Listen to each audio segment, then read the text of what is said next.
see if we're good. I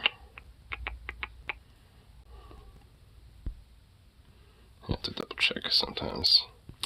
Yeah, I'll deal with that. And cool. We is good.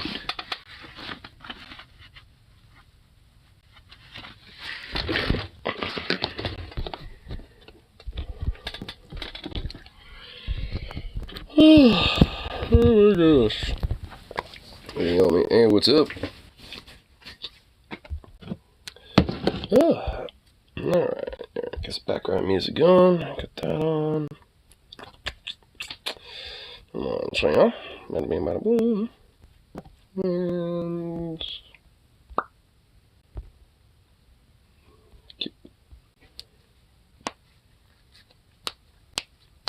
Ooh. Snack, crackle, pop. There we go. Okay, get the rest. Oh. Oh. Something to. Oh, kind of did with that. Giving it a little flick. Damn, that felt good. Now I just need to get a bowl of me. And then we can go see what's happening for the day. Yeah, see what's happening. Bada boom, bam, boom. Here. Oh, just real quick. Make sure this isn't on like full blast. Oh, yep, it is. Don't want that to be on full blast mode. Okay, there we go.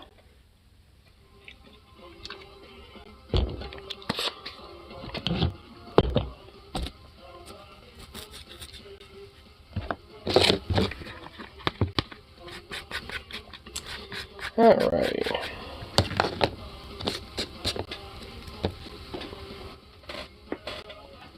Ooh. Oh. And that was a good little back stretch right there. Felt like I just kind of like did a little ladder step with that one. Kind of going. Whoop. That felt real good.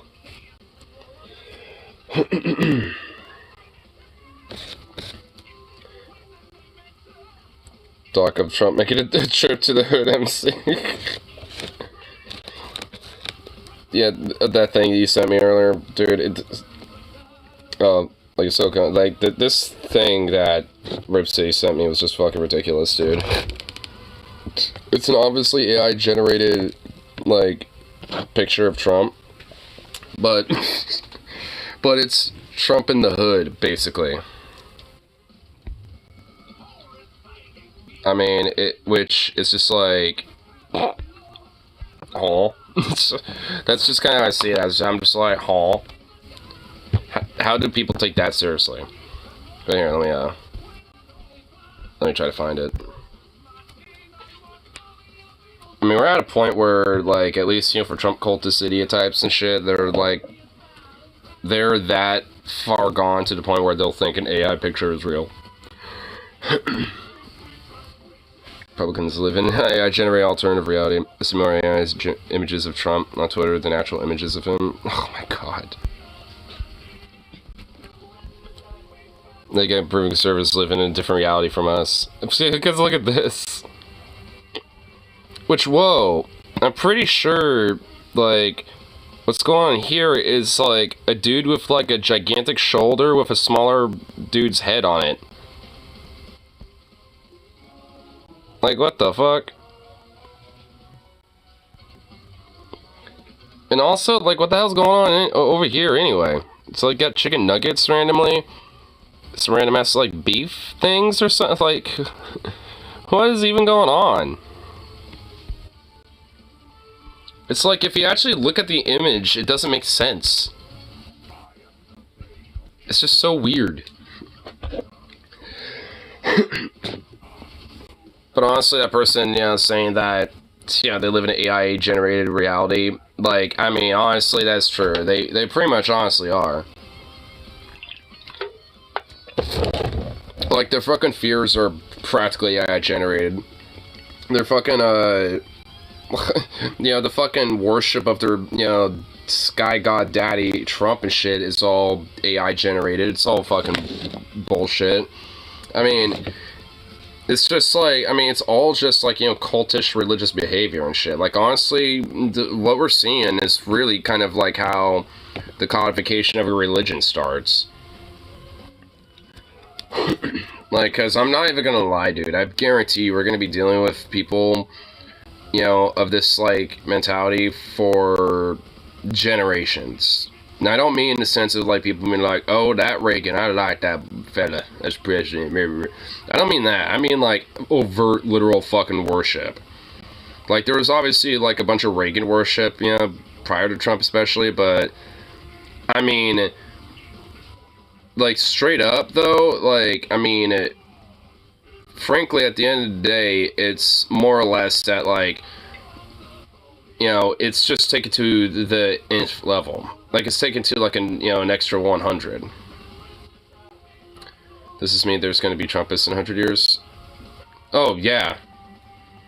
Oh, for way longer than that, dude. Like, we're kind of, like, I mean, because they're all going to basically look at Trump as, you know, the, you know, codification of this movement. You know, even though he isn't. I mean, but they see him as such now at this point. I mean, like I said, like a lot of that, like, Reagan worship type of shit, you know, was, you know, kind of, you know, preceded, but now at this point, it, like, Trump is, like, taking that to the extra level, and, like, the people who do the worship are also, like, you know, on some other extra level of, like, insanity because of it, too.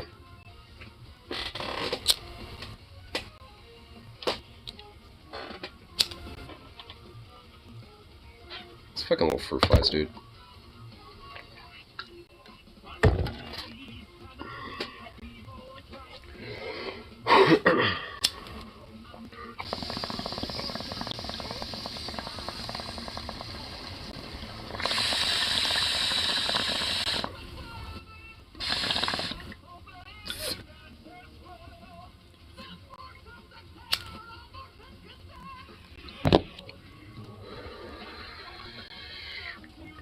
These fruit flies are, like, these fruit flies are clueless.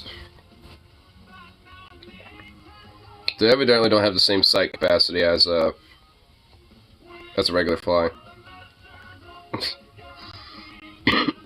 Hey, get out of my drink. Little pricks. At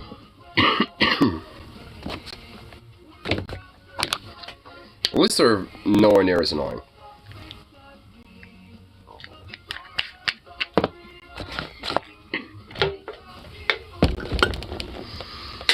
There we go. Anyway, here. Yeah, so it's rolling the right. Just proves that for a minute. First thing. Do you drink the water here?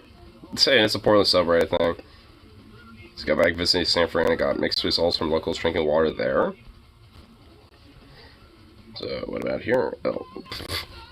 Like, any Portlandian or Oregonian you talk to is just going to say that, yeah, tap water is great. I don't think, you know, like, there's anywhere where, you know, like, you know, where there isn't. At least in Oregon, but, I mean, maybe there is. I don't know. There could be a town or something that doesn't have good drinking water here.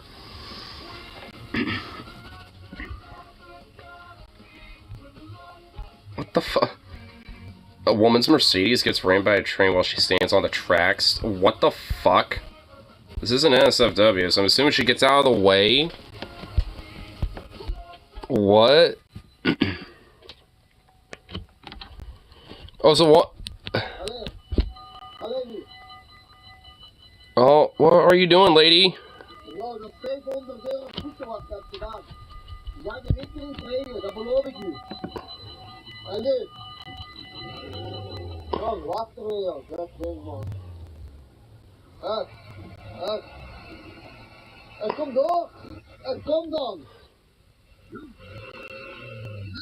Is she stuck? I think did she stuck? Oh shit! Like, well, she didn't get, well, okay, luckily she wasn't standing in the tracks, but oh shit, dude. Frankly, she's fucking lucky that hit the back of her car. Damn! That thing is shredded. She's lucky that the fucking train hit the back of the car, not the front. Was she stuck there or something? Like,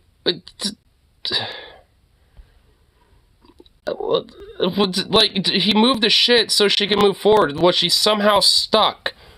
Because that is just ridiculous. Mysterious got Edis Deletus, and well, somebody in the Reddit comments, I was looking in there really quick, yeah, they said Ultimate Lady perhaps, and yeah, probably. I mean, maybe on her way to that. Like, cause, I mean, my lord, that was just, that was just ridiculous. I mean, I was just more frustrated at the idea of just her not moving. It's like, yo, you were able to drive forward, like, even a few feet. It's like, holy shit. Man. It's a public freak out. Not necessarily a freak out, but like an oh shit moment.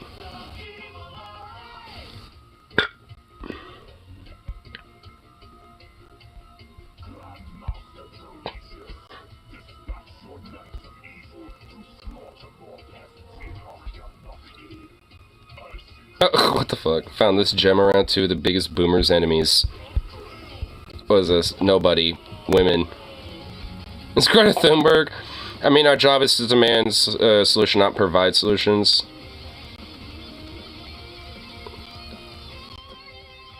What? Oh my god, dude. That is just cringe. Seems to me she's saying that children don't have the ability to make changes that our leaders do. Host as our generation did nothing, ever gonna fix it. I mean, no shit. Like, I mean, like, they're taking the fact that she's like, hey, the fact that, like, us young people don't actually have power or anything, you know, that's pretty much, like, kind of our job is to demand these solutions stuff, because that's all that we really can do. Like, I mean, that's what she's saying. But no, the womans, though, they just bitch complain, and they're young and stuff, so... How much do you want to bet, like, some 50-year-old, like, chud boomer fucking, like, posted on Facebook?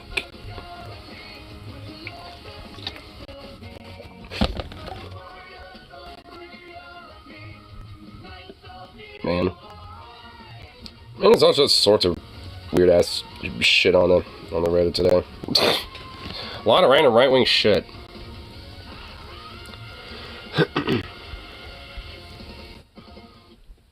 That looked expensive. This is why you call before you dig. Uh-oh. Is it one of those situations where someone starts digging and some shit breaks?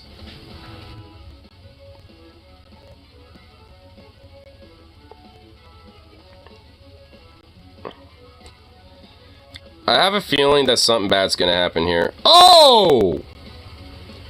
Oh, shit! The fuck just blew up? Was that a gas line? Holy fuck! That guy was crawling quick on that one. He's like, oh hell! When the weight bounces. Better go one more, see if we can't just nudge that out of the way. I bet my dumbass would have done the same. No shit, dude. I worked with one of those test boring rigs for several years. Also hit electrical line, water line, out to doing utility locate. They're unbelievably unreliable and not responsible when their shit work product gets someone hurt. Probably shouldn't be having them. I mean, my lord. Oh, so it was a gas line. A natural gas well. Someone didn't know the line existed. Predated the lines with wire in them, and therefore was left unmarked after we called. It's not a fun experience just because we could. Dad actually told me, thanks for finding that line for us. Thanks for finding that line for us. What the fuck? Yeah, we're the gas company, and we did not know we had a gas line here. Wow, that's, huh. Well, thank you for finding that. Like, what the fuck? Bruh. Jesus Christ.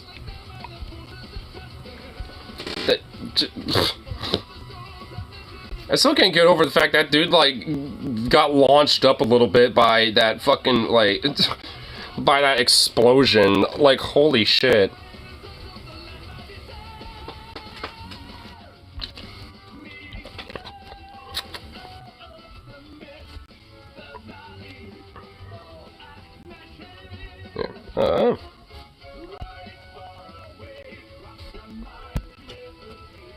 cat being a cat. Oh my goodness. Do we have a cute cat? Is this a cute cat? I'm always down for cute cats. Oh my goodness, it's a kitty. Oh. Aww. Aww. Silly kitty. Shut. Okay, that's a good kitty right there. What a goofball cat.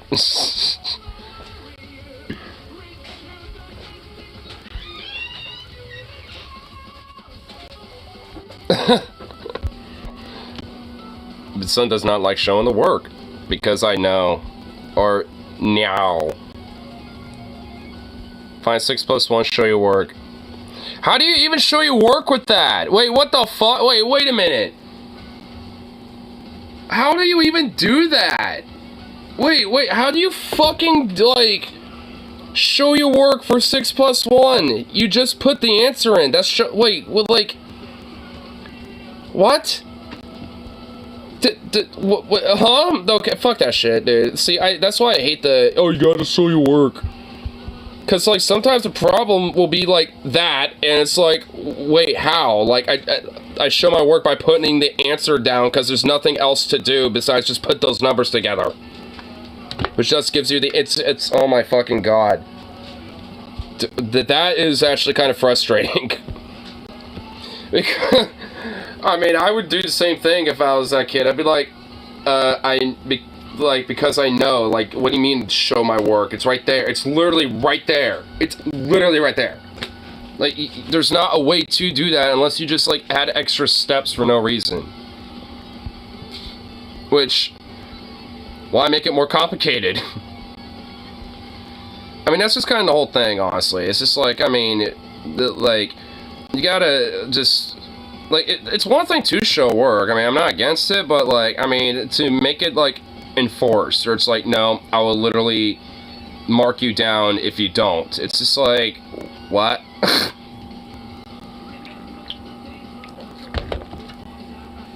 Oh, and it's even worse when you had a teacher that would be hyper strict about, where you have to show it to the exact way they want it. Like, you have to show literally every step and, like, every tiny little detail, like some culinary, like, you know, tutorial on how to make, like, some fucking buttered chicken or some shit. I mean, it's just like, I mean, that is annoying.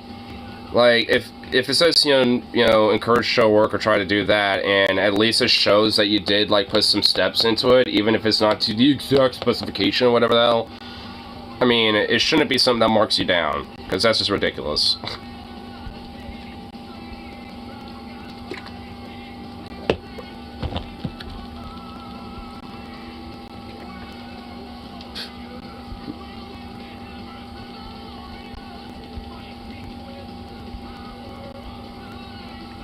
See what other little funny things going on here.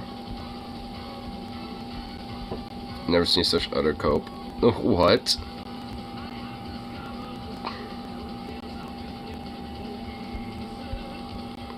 So what?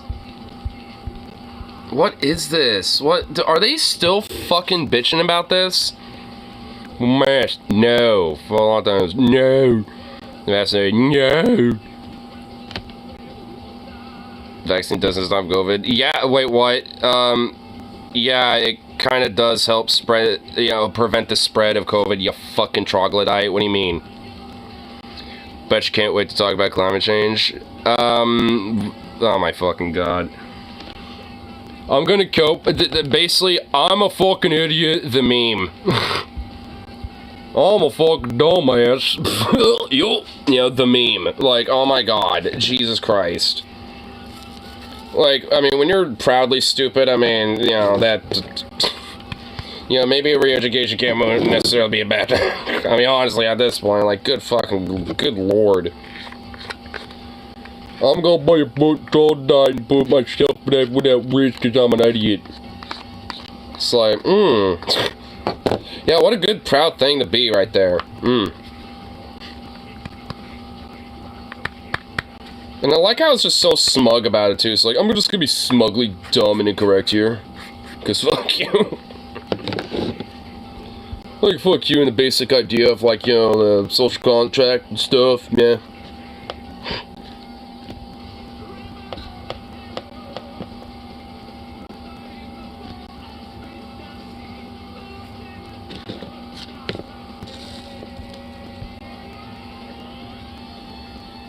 So what the fuck? Christian polyamory, then? What do you mean by be fruitful and multiply? Jesus Christ, this is disturbing. I'm gonna, like, okay, wait, well, huh? Okay, it's like, I'm gonna be, like, an old Giga Chad fucking weirdo and have, like, 8,000 sons who also have, like, 8,000 wives or something, and then have, like, 8 cajillion babies. Which literally all look like fucking clones of each other. Like, cause, yeah, being, like, a photocopy of everything, where you're essentially just, like, you know, like, pretty much, like, so homogenous that you're all, like, goddamn near the same physically. Yeah, that sounds like, you know, very fun, fruitful, and colorful world to live in. Sounds really great. Sounds awesome. And I'm sure they are going to be advocates for a lot of different ideas that would make sure that there's, you know, strong social safety net and stability for people that will have, like, 8 cajillion kids. Oh, wait, no. They don't. Oh, yeah, fucking yeah, dude.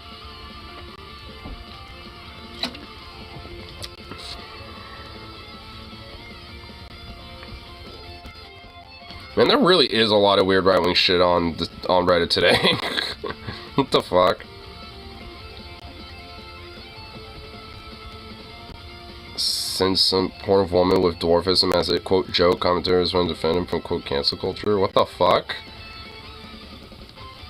This was 2 months and a week ago, but my dad sent me this and then got mad when I didn't give him a Father's Day card. I'm 23 and even know that shit isn't okay. Oh my god, they're actually... Oh, so there's more in here. What the fuck? The reason was because him and his buddies thought it would be funny, and he thought you might too. It's not that deep. If you didn't like it, move on to joke. That I guess you love cancel culture.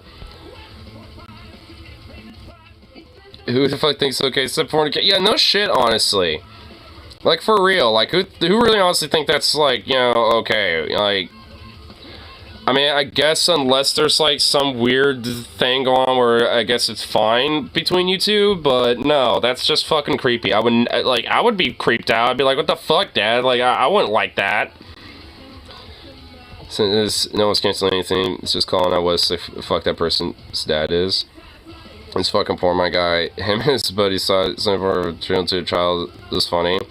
The fact that he's saying child specifically is, you know, also a little sus. Yeah, let's send porn to, you know, my kid. And if it wasn't for the fact this person was 23, then, like, I mean, this would be some red flag shit, dude. Oh my good lord, there's more. People in the strike calling this porn weird or being dramatic for internet points. You meant it as a joke. Oh, dude, Jesus fucking Christ. Oops. These fucking idiots. Hey, you know, sometimes jokes don't land well, and maybe they should learn to realize that they're fucking, you know, like, sometimes not appropriate. Apparently Obama has a crazy right-wing half-brother. Wait, really? That's like a weird conspiratorial right-wing crazy nut for a half-brother? Well, Malik Obama. Huh. I've never known about this. Yeah, I want to look him up. I'm curious now.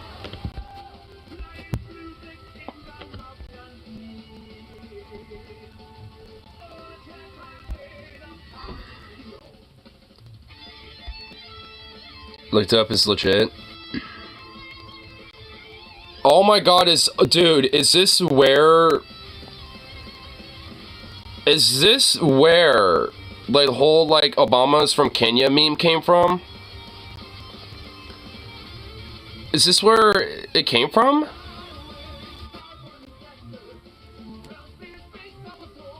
And yeah, he's a former political candidate for being the older half brother and blah blah. Yeah, I'm just looking on the Wikipedia right now.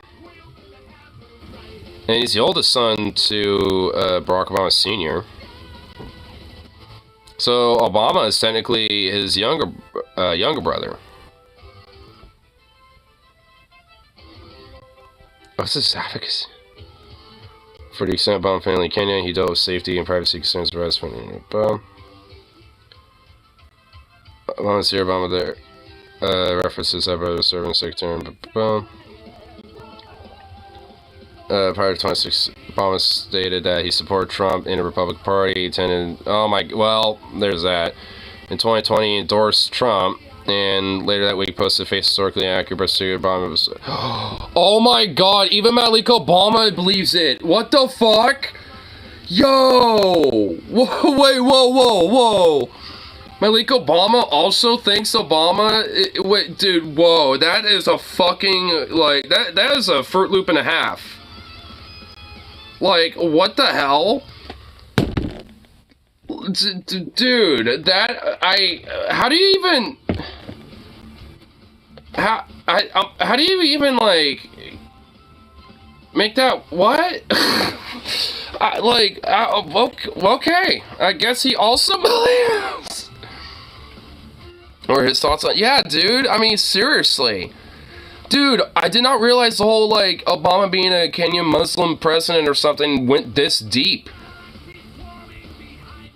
Like, cause holy shit. And no, or at least Barack Obama, oh my God, his name is actually Barack Hussein Obama. Honestly, I said Barack, Osama Hussein Obama as a joke. I didn't actually think Hussein was at least Barack Obama Sr.'s middle name. I did not know this either. I'm learning a lot right now. Whoa. Holy shit. But no, but yeah, at least Obama Sr., he died in 1982, so. Yeah, he, born in British Kenya, then died in, well, Kenya. It's Obama's middle name also. Wait, fucking really? Oh, see, again, I didn't honestly know that. Like, I didn't know what his middle name was. Oh shit, you're right. I think it's a pretty common name from that region. It is. I mean, well, it is for, like, a lot of, like, Central North African and, like the Middle Eastern Arabic world. I mean, it's because I think it is derived from like Islamic names and shit like that. Kind of like how there's like Abrahamic like Christian names and shit, like Judah or Jebediah or David and and all these other names. It's kind of the same thing in this way. Like there would be Hussein, Muhammad, and the different iterations of such, and and also, like Abdul, etc. So, I mean, it's one of those, like, names that are just common, It's just a very common name. And it seems like it's one of those names where it's, like, either a first or a surname. Because, I mean, there's Saddam Hussein, and Hussein was his, surname. And then you got, obviously, Barack Obama, but it's their middle name. Honestly, I did not know that, so yeah, I learned some shit there. But what really gets me, though, is that, like, Malik Obama, his half-brother, and the oldest brother also believes in the conspiracy, dude. I mean, like, how do you even make that work? I mean, you're his brother, like, I mean, well, half-brother, but still, like, I mean, you would think. I mean, like, the fuck?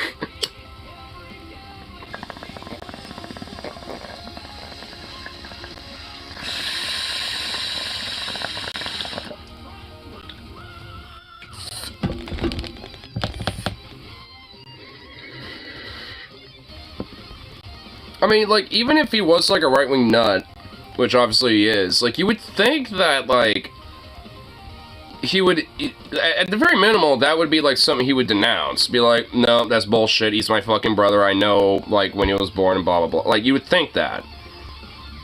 But, yeah, no, I guess not.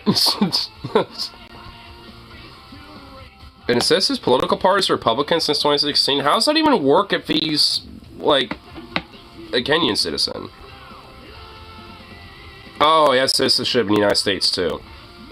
Wait, so does he get, like, overseas ballots or something? Does he get, like, what? Does he get one mailed to him? Or is he just not partaking in that because, well, he's... I feel like there's conflict of interest with that. There, I want to read some more about this.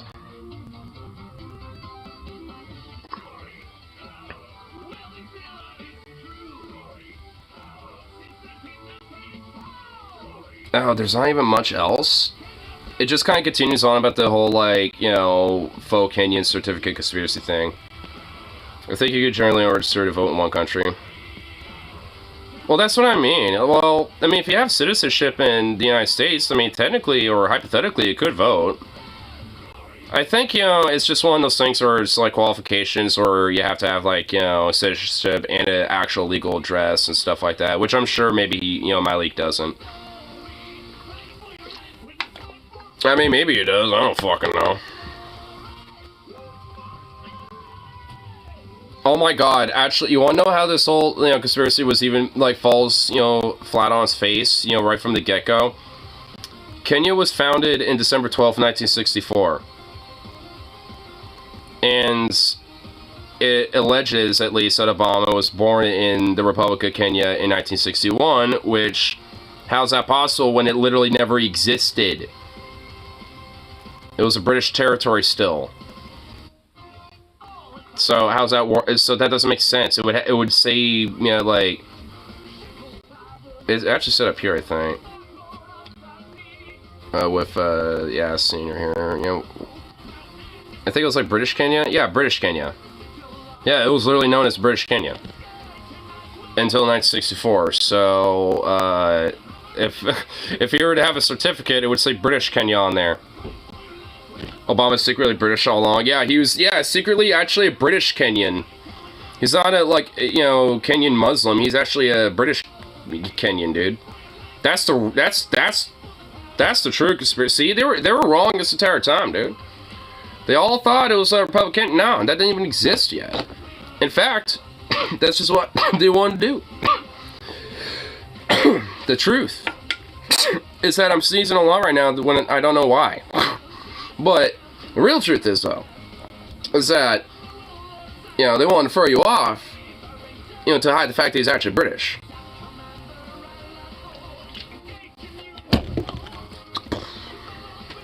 It's like, whoa, dude.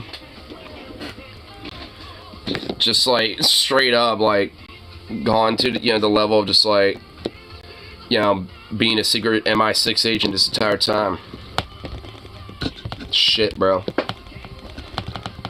And all these Republican conservatives thought he was like some ISIS, you know, person or some shit. No, realistically, the real truth was that he was just British. It's worse. It's actually worse. He's British.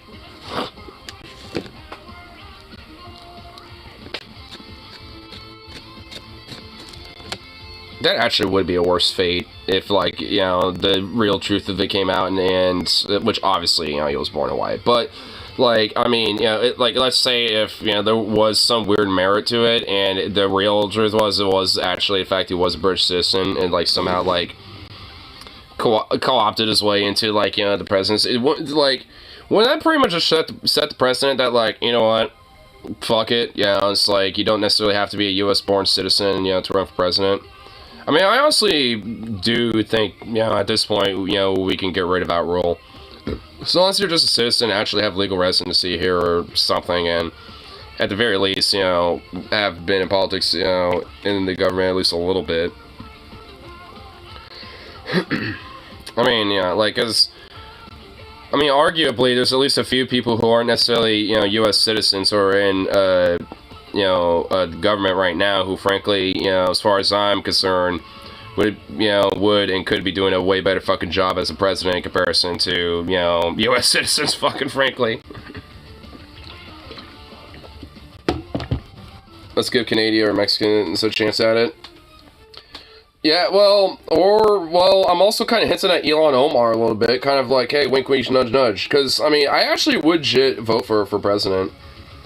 Like, I mean, I would, but, of course, everyone would flip their fucking goat over it, and legally she can't. Like, which is so dumb, like, I mean, people who aren't necessarily U.S.-born citizens can run for pretty much any other office, but president, though? Nope. Can't do that. Which, to me, that's just kind of dumb.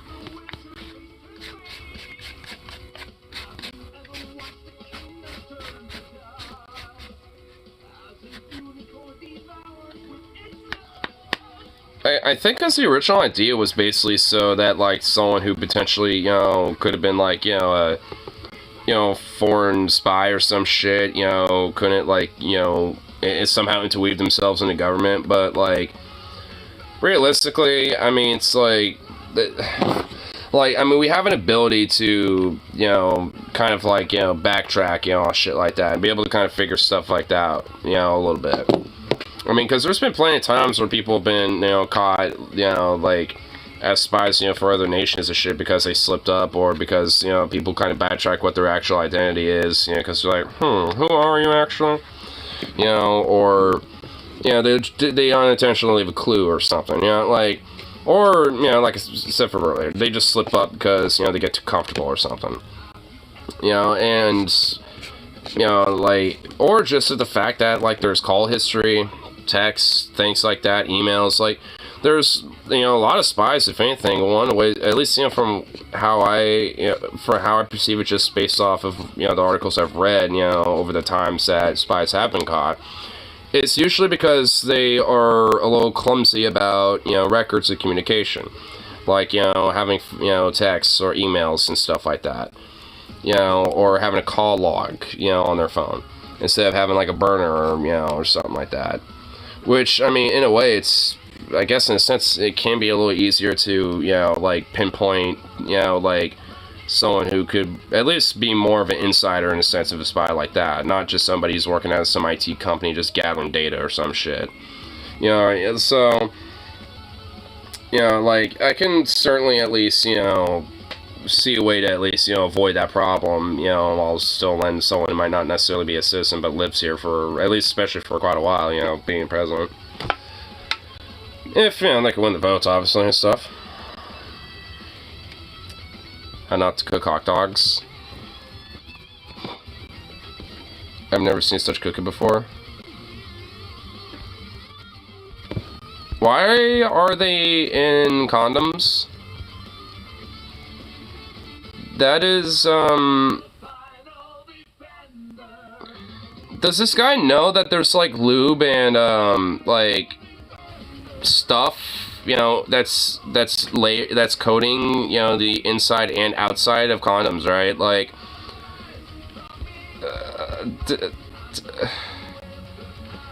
it's gonna be gross. It's gonna be, like, some, there's gonna be, like, some weird funk on that one, dude.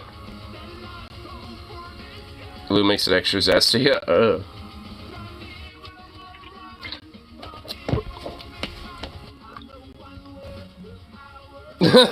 Ribbed for a better texture and overall culinary experience. Dude, they are ribbed. Dude, those condoms are ribbed. Dude, why? Like, they're just what the okay, that's just so fucking random, dude.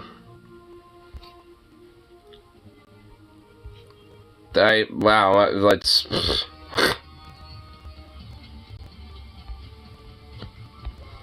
I mean, usually food doesn't necessarily leave me speechless, but that actually kind of did a little bit. I'm just like, wow.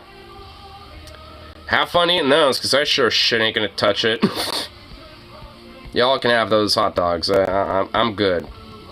I think I'll go make mine, outside with a nice campfire or something.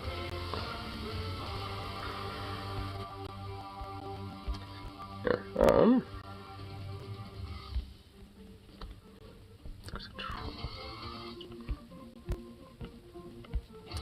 Let's see what little things we could look at here on the tube.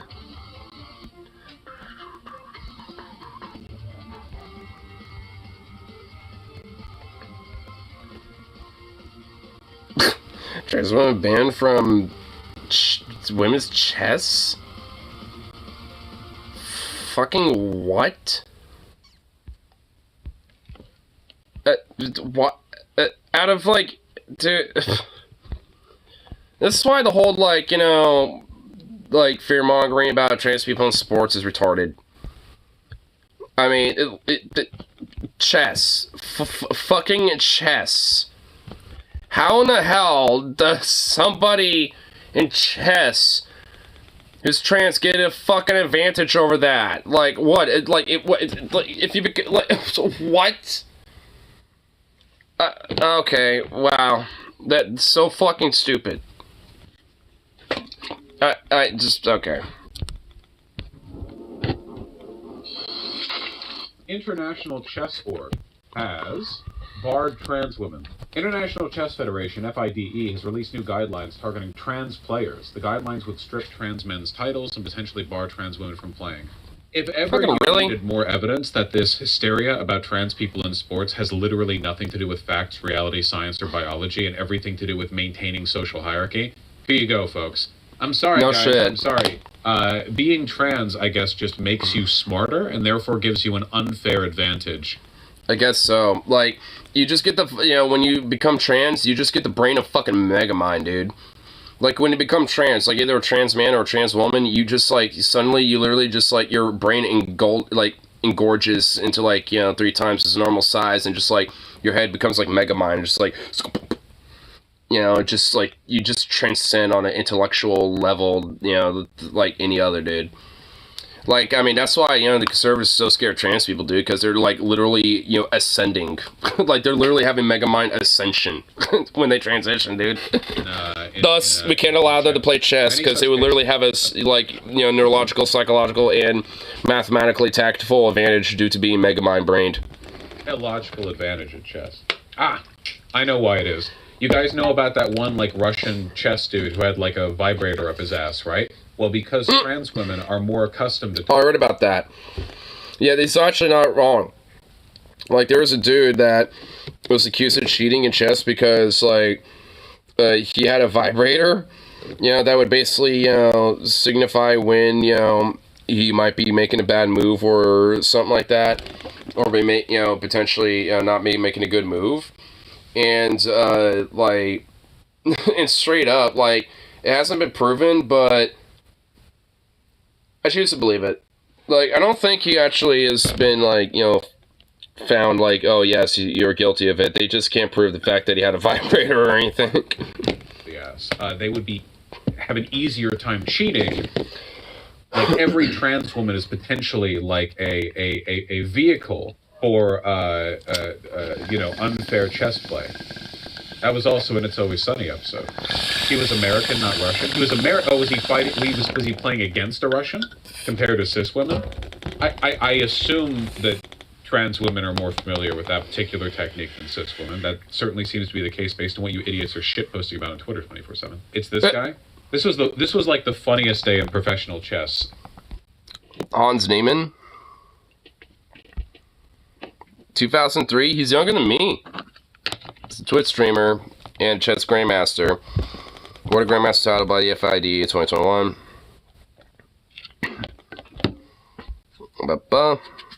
He was the fourth highest rated junior in the world and 45th or 35th overall. Embroiled cheating controversy that began after he defeated the reigning world champion Magnus Carlsen, third round of the 2022 Sinkfield Cup. Carlsen initially made no direct accusation, but did post a cryptic tweet, which together with ramped up security measures in the fourth round implied accusation of cheating. He attempted to cheat in multiple online chess during 2 periods when he was 16 years old, but denied cheating over the board. Carlsen eventually accused Neiman of cheating in a statement in September 2016. Later, Chess.com published an article saying Dawson report, which stated that Neiman had likely cheated in more than 100 games. Whoa. Perhaps. God, I wish I could. Damn. What a cheater, pumpkin eater, dude.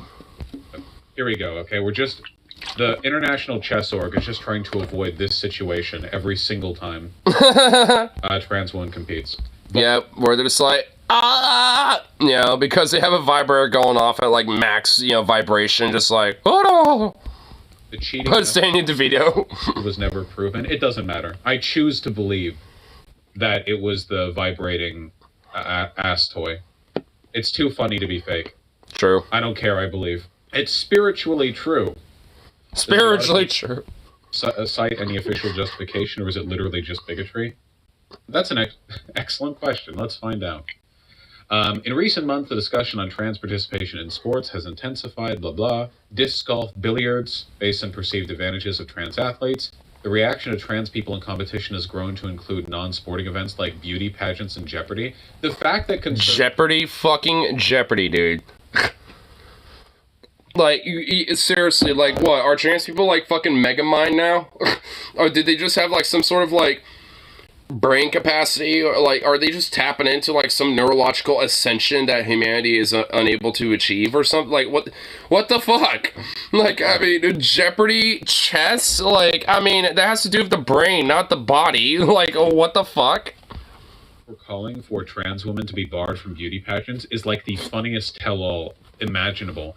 I mean, that is kind of a little bit of an out in a way, where it's just like, we don't want trans people beauty patches because they'll make it all ugly. And it's like, no, you just won't be able to tell the difference, and you want to oogle at some titty, but you want it to be real women titty or something, okay? Like, that's why, like, that's the reason why. I mean, like, that's kind of implicitly a little bit of a dub on the, for the trans people, if anything, because, like, if you're so scared that they're gonna look just as, if not probably more beautiful than, the average woman and shit, then, Cope, skill issue, bro. Get good. Have an unfair advantage over cis women in being beautiful. Oh, really? Is that true? Said every oomphy on Twitter, Is that true? The funny thing is that if they were ideologically consistent, conservatives would be laughing, and they would be like, yeah, you let your trans chicks into your women's beauty pageants, and we'll see who wins, But they know that their whole we can always tell bullshit is bullshit, so they keep it, they keep it up. Jeopardy because a trans woman was dominating for a bit. That's because trans women are autistic. Now, and also probably got the brains of Megamind, apparently. I guess when you become trans, you just, like, have, like, a neurological, like, brain ascension. So, cool. Awesome. I mean, god damn it, I don't feel gender dysphoric or anything, but fuck, you're making me want, like, hey, like, transphobes, you're making me want to be trans for the fuck, at this point, just because, like, I mean, like, this idea that, like, there's, like, some sort of just, like, superhuman capability, apparently, that trans people have, like, bruh. Like, I mean, come on, dude. Are you trying to make trans people sound awesome? The International Chess Org has introduced guidelines that would revoke titles from trans men and bar many trans women from competing. There we go. Now, is a reason given? Also, what country is probably not FIDE hosted in? Is it truly international? Based in Switzerland. Okay. There are 200 national associations. Why is chess gendered? It's a mind game. Because it's the same reason, like, seriously, splitting sports between men and women there's some sense to it when we're talking about athletic sports, but in large part, people just, like, thoughtlessly imitate that tradition in line with, like, misogynistic social standards. Like, these standards were... I mean, it's basically just, like, the whole idea of the heteronormativity and shit.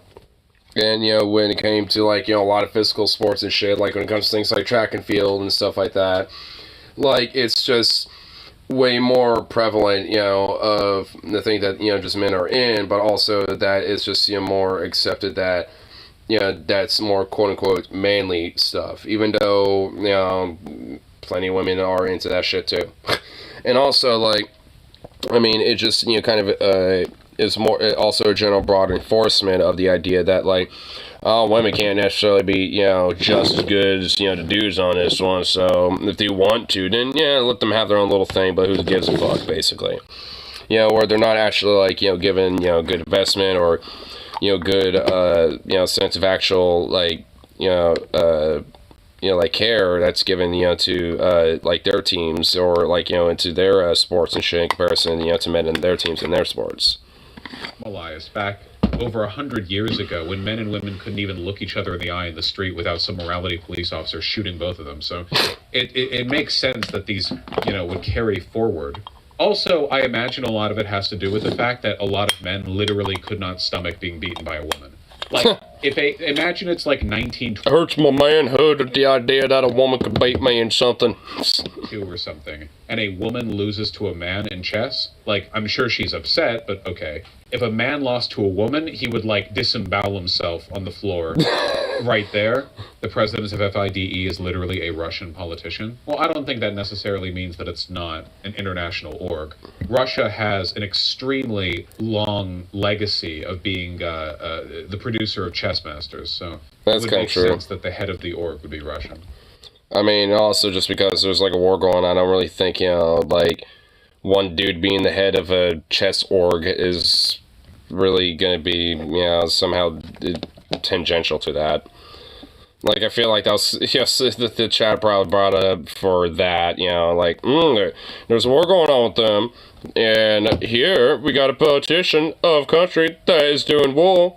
Coincidence? It's like, I don't think, like, they have anything to do with it.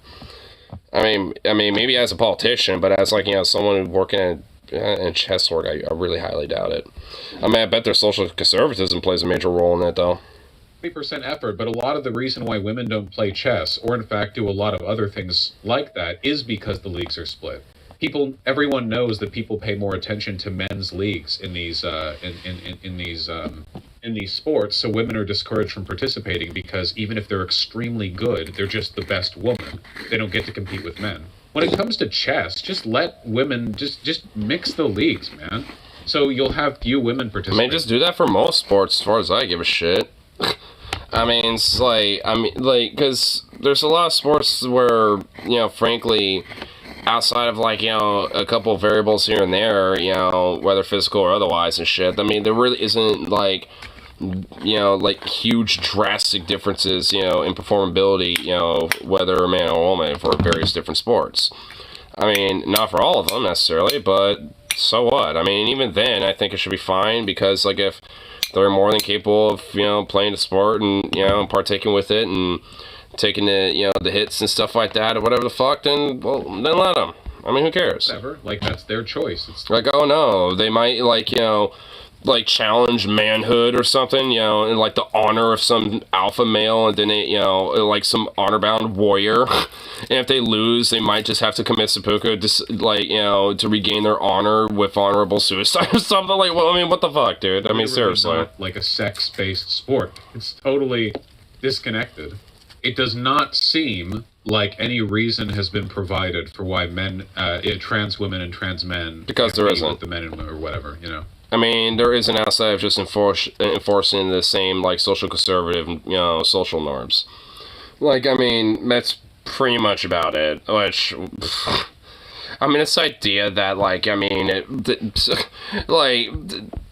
somehow trans people may or may not have an advantage because, like, they might have, like, mega mind brain or something. Like, I mean, good fucking grief, bruh.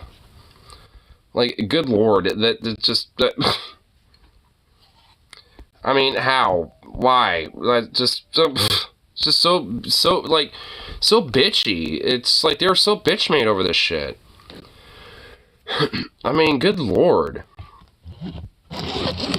Like, all they have to, like, I mean, even if they don't like the, fact that trans people exist or some shit, like, well, just get the fuck over it. Like, it's a skill issue then, cope and see, then fucking, like, make the womans better, or, like, make the men's better, or some shit. I mean, good lord. Let me bring dishonor to manhoods by, bitching and whining. Fucking get good and, like, compete. How about that? God damn, man, these motherfuckers, dude. Yeah, let's see what other little fun things going on here.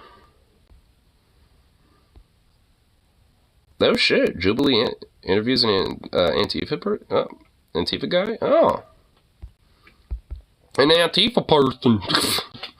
My God, I just sound like a fucking like wino mom boomer right there. Jesus.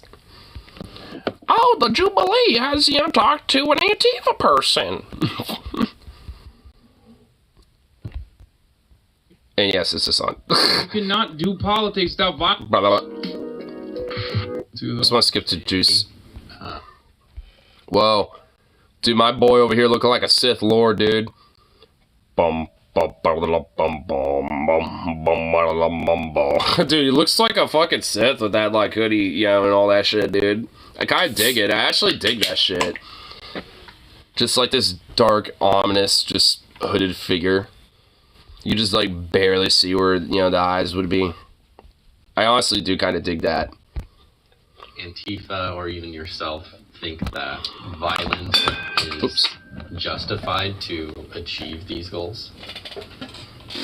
Yes.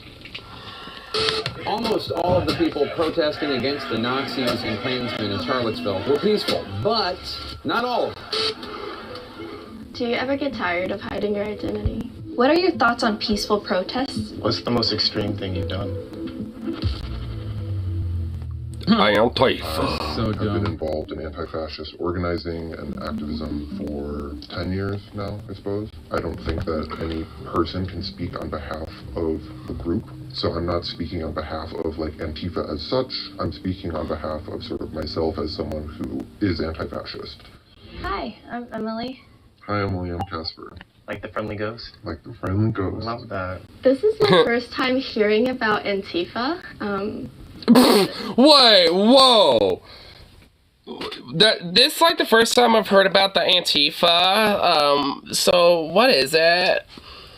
Girl, what the fuck are you smoking? And goddamn, can I have some right now? Holy shit, what euphoric bliss and rock are you under that you just are not aware of that? Like, what? Like, damn girl, what are you smoking? Cause I want some. I want to be in that state of mind. Like, goddamn. Like, I don't know what the Antifa is, so can you like tell me what it is? Oh my God. I'm honestly actually genuinely impressed. Like, I mean, wow. I mean, she looks like she's about in like mid-20s or something, or like late 20s. So like, you would think that she would at least have a general basic understanding, like, it's like, I've heard of this, I've heard of it, like, I think I know what it is, but, I don't know much about it, like, what is it? Like, can you explain it? Like, I figured that would have been it. Not, like, I don't know what what that Antifa is, but, like, what is it? Yeah, like, I don't know. Like, I mean, damn, dude. Fuck yeah. What the fuck? Yo, I'm gonna be on whatever the fuck she's on, brother. Hell yeah, brother. Awesome. Damn right. I'm sorry. There is nothing cooler than being in 2023 and being like, what's an Antifa? What's an Antifa? When you know what it is, I mean, you're probably sick and tired of hearing it, okay? You're probably sick and fucking tired of hearing it. And you definitely have some level of brain rot. Such bliss to be that fucking oblivious. What's the Antifa, she said? What's an Antifa? Antifa is shorthand for anti-fascist, and that sort of includes the gamut of the bad isms, so anti-racism, anti-transphobia, anti-Islamophobia, anti-sexism. But I think another core tenet of it is probably also anti-capitalism. Do you consider yourself an organization? No. Antifa is not anything remotely close to an organization.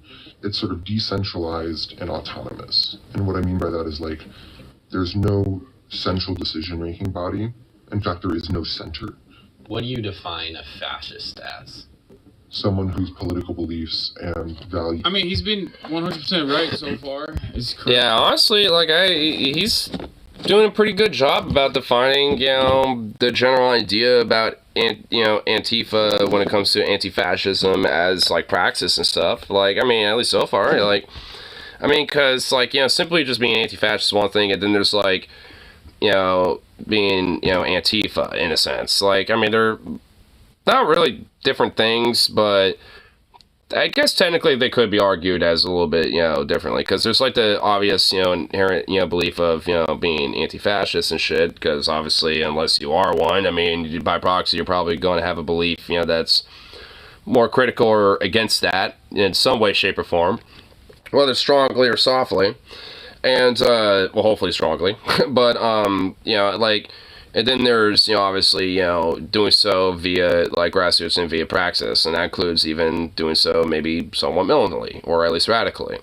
And that's where being Antifa, kind of comes in, to that framework, which, is basically kind of taking the more praxis, levels, and taking the actual more, like, individual steps, directly, when it comes to being anti-fascist, outside of just, talking it, like, it's basically walking the walk as much as you talk the talk. You can say take a shot all you want, but he's not wrong. It's a decentralized movement. It's not organized like that. There is no, like, fucking Antifa headquarters. There's no Antifa LLC that you can point to. It's just, in many instances, a bunch of guys that get together during protests and say, hey, we want to defend some of these protesters from counter-protesters who are insane and will probably do something violent to them. And then there's also plenty of people who are like riot tourists and people who enjoy getting buck wild, you know what I mean? Those I would say are not necessarily ideologically bound, but instead just like a bunch of random people who like breaking shit. Black Bloc is the militant faction of anti-fascist action. Anti-fascist action can revolve around, stopping a Nazi speaker from speaking at a particular event, to your grandfather going to Germany and freeing people in camps. So Black Bloc in and of itself is just a militant strategy of anti-fascist action. It's not like people who are like, oh my god, I'm a part of Black Bloc in Antifa headquarters. It's a tactic. Why don't we question fascism with such scrutiny? I'm right here at Black Bloc, right here on East Burnside in Portland, brother. It's like we're at the PNW headquarters, the Portland chapter. It's like come on down to our Black Bloc headquarters. It's like, I mean, well, like there really isn't anything like that. I mean, the closest to anything that would be like that is like you meet up at your friend's house, or you meet up at like one of the counter protesters of Black Bloc dudes' places or some shit, gather supplies and like carpool your way up to the rally or protest or whatever the fuck, like that's like the closest it would be. It's like linking up with people and then gathering some shit and making your way and stuff. Antifa? Why do anti-fascists have to constantly defend their existence? I mean, what do you mean? Because one, they're anti-capitalist, and we live under a neoliberal hegemony, and two, under the neoliberal hegemony, if you are acting out in a violent manner in a way that like people are not used to, i.e., the tear gassing of protesters is not considered violence because it's done at the hands of the state. State has a monopoly on violence, but it's actually violence if you take a leaf blower to that fucking tear gas and blow that tear gas back at the cops. Then it's considered like assault with a deadly weapon. Like it's considered rioting and obstructing a peace officer and shit like that. Like, despite the fact that, like, using leaf blowers, is not violent at all, or kicking the tear gas canister back at the cops, stuff like that, despite the fact that they're not, violent by any metric, really, honestly, like, the cops in the state treat it as such, and this also, kind of the, thing about, like, when Black Bloc or, like, a lot of counter-protesters or, do these type of things, where, like, because fundamentally, like, whatever violence, is done is not even, frankly, fucking comparable to, like, what the state does, especially generally on a daily basis, but also especially when it comes to, like, intense, crowd control measures that are being used. And I would certainly know, a thing or two about that shit. I've been in the heat of that, stuff off and on, back in 2020 and 2021. Functions are to execute cops. This has happened time and time again during the protests. So people are geared into believing that any kind of action, any kind of militant action that is not done by state actors or not done by their ideological defenders, like, you know, brown shirt style paramilitary organizations like the fucking 3%ers and whatnot, is actually completely unacceptable and should be punished. Some people also, like in the Republican Party as well, don't consider the Proud Boys to be great. They don't consider January 6ers to be great. Or some of these Nazis that join with, you know, other Republicans, you know, in the protests and stuff. Like at some of these quote-unquote anti-groomer rallies that they do. At like drag events and shit. Like, more often than not, usually when they show up, like, I mean, you know, not even like an hour later, like a bunch of Nazis show up and start talking about like blood in the streets and all that or shit, and will even have confrontation with like their like fellow allies, like it, you know, because of that, because they are allies, but they just don't like the fact that, you know, they're associated with them publicly. Like, they enjoy the support, but they just don't want to be, you know, seen associated with a bunch of swastika-wielding Nazis. They are okay if they, you know, donate to them and give vocal support, but they want that from a distance. At least when they do their rallies and shit. Like, online stuff, I mean, they hold hands like, yeah, it's bread and butter. It's too far, because liberals, because everyone is a liberal at the end of the day in America. Left or right, doesn't matter. And ultimately, liberalism dictates that you can't rock the boat. You are fine under the system. You don't want to offend the sensibilities of others. You don't want to be not civil. And there's nothing more. You have to have a sense of decorum, because all you need is just, you know, some incremental change, because that's how you can change the system in a liberal status quo based type of society, which is pretty predominantly like how America is. Like, you know, very, you know, like there's this major strong sense of, you know, needing of decorum, where it's like, oh, you know, we can't disrupt the sense of civility and decorum, even if we fundamentally, you know, egregiously disagree with our opponents and stuff like that. I mean, that's basically, like, in a way, it's what led up to a lot of, you know, this hyper-radicalized, you know, element, especially within the far right, because they take advantage of that. Like, I mean, you know, you never really notice people on the left, you know, take a lot of advantage of shit like that. So, I mean, because a lot of these, you know, far-right extremists are the ones who take advantage of that, you know, paradox of tolerance, really. You know, that what comes down to that when it comes to the whole idea of civility and decorum, politics and shit. Because, frankly, sometimes some ideologies and some philosophies need that sense of, you know, civility or decorum, because they don't give it back. And they take advantage of that when you know, give him that fucking olive branch. Like, because when they, you know, give him that olive branch, they're going to take the whole fucking bush. They're taking the entire vine. Like, I mean, that's their fucking principle of how their philosophy works. Like, I mean, because really it's based on, you know, using violence, you know, for their ends and means. Or at least, you know, when it comes to being anti-fascist, or at least in this case, Antifa or like Black Bloc, it's, you know, using it as a reaction to, you know, quell and curb a lot of that violence. At least when it comes to, you know, like a lot of these more paramilitary type of guys and, you know, these type of individuals.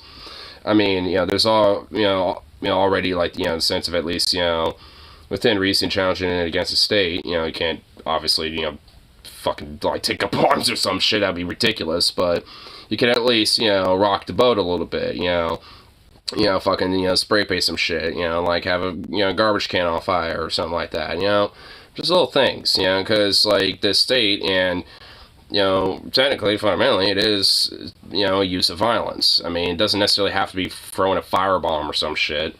I mean, it could easily just be, like, you know, spray painting some radical messaging on the side of, you know, a bank or something like that, or, you know, like I said, like lighting a trash can on fire or something, you know, it's like, that's all still, you know, considered, especially to the state, violent. You know, it's just because it's pushing that violence back up and challenging their authority and autonomy of their power, which a lot of that is prefaced on their use of violence and their monopoly of such. Because even the tyrant's use against it back at the system, you know, faces very severe repercussions, even if it's tiny.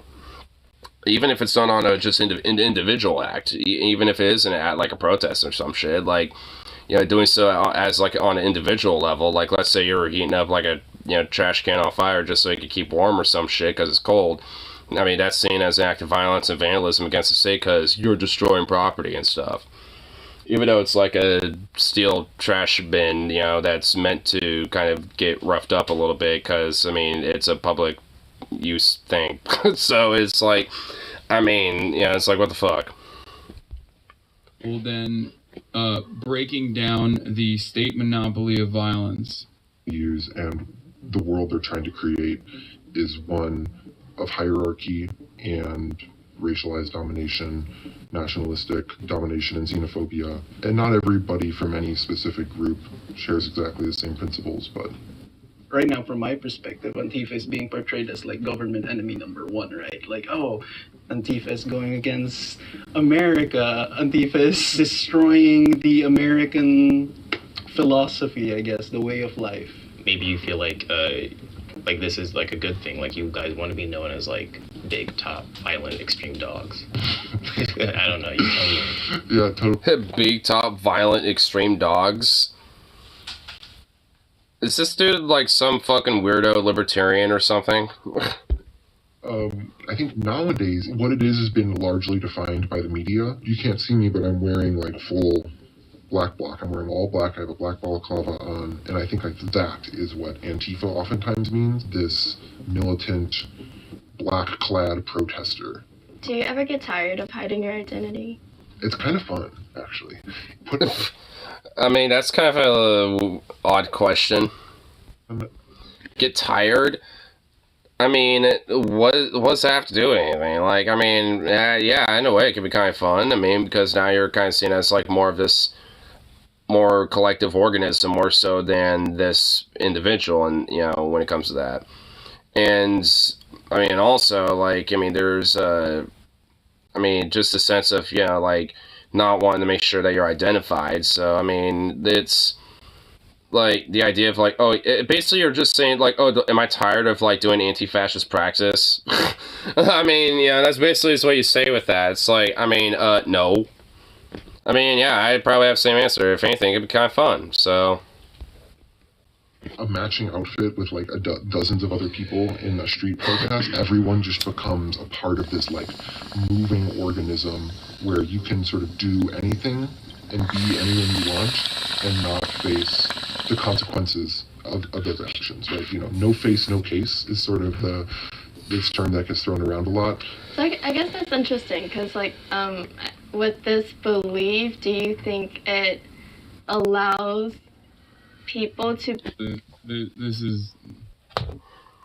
I don't know, I haven't made up my mind yet. It feels more like a bed or something. Be more violent without consequences? Sure. I mean, it makes it more possible to use violence to achieve my means or something like that, because I know deep down in my heart and in my soul that it has to be done. Would you say Antifa or even yourself? One thing I know about Jubilee, because there have been people that have like come out, that have done these, like, they take a lot of things out. They like, basically cut, down to just like the big highlight bits. They never really, upload the full thing, which I really wish they did.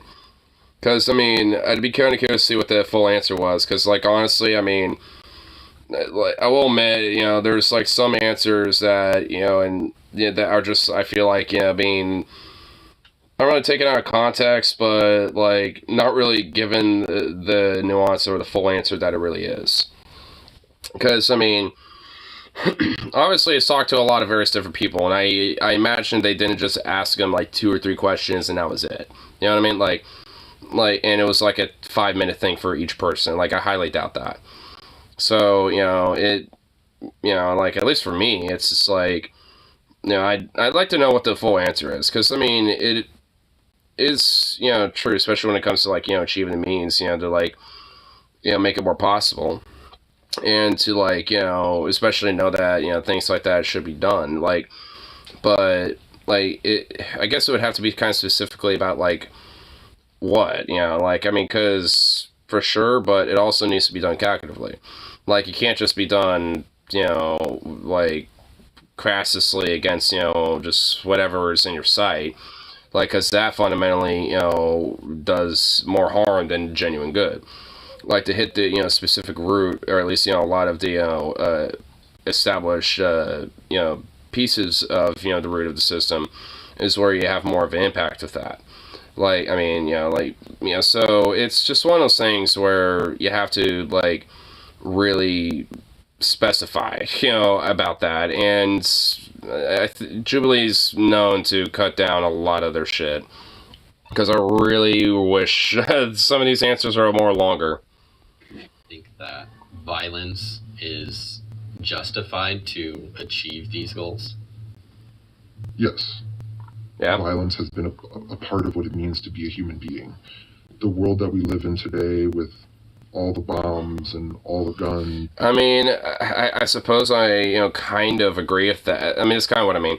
Like, I kind of agree with that, but I mean, like, I disagree in the sense that it isn't necessarily what it is a part of being what it is to be human, because, like, there are definitely plenty of humans that, are very critical and more, against, violence more broadly. It's not that they're, like, utterly pacifistic, like, someone like me. Like, I'm not utterly pacifistic. I mean, hell, honestly, I like certain things that could be considered violent, like guns and stuff. I mean, like, so there is, like, a certain level to it, for sure, but at least, more broadly, especially when it comes to, like, like, violence, especially at least, whether to one another or, like, to a certain state or whatever, like, I mean, I would like to think that, like, that part of humanity could genuinely be, transcended from, and, could be, considered an obsolete thing about humanity, essentially. Like, I mean, in a sense, I mean, we are, like, at a time where, there is less war. Granted, it is kind of ramping up, so to speak, like, when it comes to it, but I mean, we're at a time where, like, when it comes to at least, violence specifically, it's not as common, and widespread, globally as it once was, and that's also granted with the fact that there's a shitload more people. But despite that, though, there obviously is still plenty of it, and it's still global, and I mean, it's still everywhere, but I mean, like, all things considered, I mean, there's technically less of it. I mean, and it's still going to take a long time before we really get to a point where it's, if anything, negligible, and, but, like, we're just not there yet. And I think, while improbable, I think, humanity could get to a point like that. So it's why I think, it's not necessarily, like, violence isn't necessarily, what, at least in part, what it is about being a human being. I think there are some elements about that, sure, but I don't think, just fundamentally it is. At least I'd argue that not entirely. At least not with, all of humanity. Politics is about distribution of resources and power. One of the expressions of said power is violence. Who gets to do it? Who gets to be the victims of it? Why is it adequate? So, of course, there is no political movement without violence. Violence can be either the direct hand-to-hand combat violence that you experience when you go into a fucking ring or a street fight. Violence can also take the systemic form of structural violence. It can take the form of systemic violence in the form of, like, environmental racism. Building oil rigs in black and brown neighborhoods that are causing black and brown children to have higher likelihood of being asthma prone. Other aspects of violence are... I mean, it's certainly not wrong. I mean, especially when it comes to the idea of, like, political movements, at least in some part being based off of it. I mean, that honestly is certainly true. I mean, when it comes to, like, the, women's suffrage, there certainly was, like, a certain level of violence. Maybe not, like, organized in a sense by, like, a group, but certainly by various different individuals within the women's suffrage movement. And at least, a lot of them tied it into very specific, things. I know, like, some women in the women's suffrage movement and some suffragettes were, frankly, some of them were kind of racist as fuck and used a lot of their militancy against black folk and shit when it comes to, like, white women's autonomy rights and shit. Some of them used it when it came to, the problem with alcoholism when it came to what eventually would become prohibition down the line. So it's like sometimes it was tied in, and these two other things, and these various different individuals would use a lot more of a radical approach, to not just address women's suffrage, but also some of these other the social movements or like these social things that were going on at the time. But also there's slave abolition, and that's I think pretty self-explanatory. And then and then you got the labor movement as well. That just inherently was always kind of violent. In a sense, especially just due to the fact that of the mistreatment of workers, and especially when it comes to collectivizing and advocating for their voices and shit. So it's just at least especially as a reaction to the labor movement, it certainly is, and thus causes and especially propensity from a lot of people to have more of a violent reaction back. And the labor movement especially is no stranger to that. Civil rights movement, there was the Black Panthers and shit.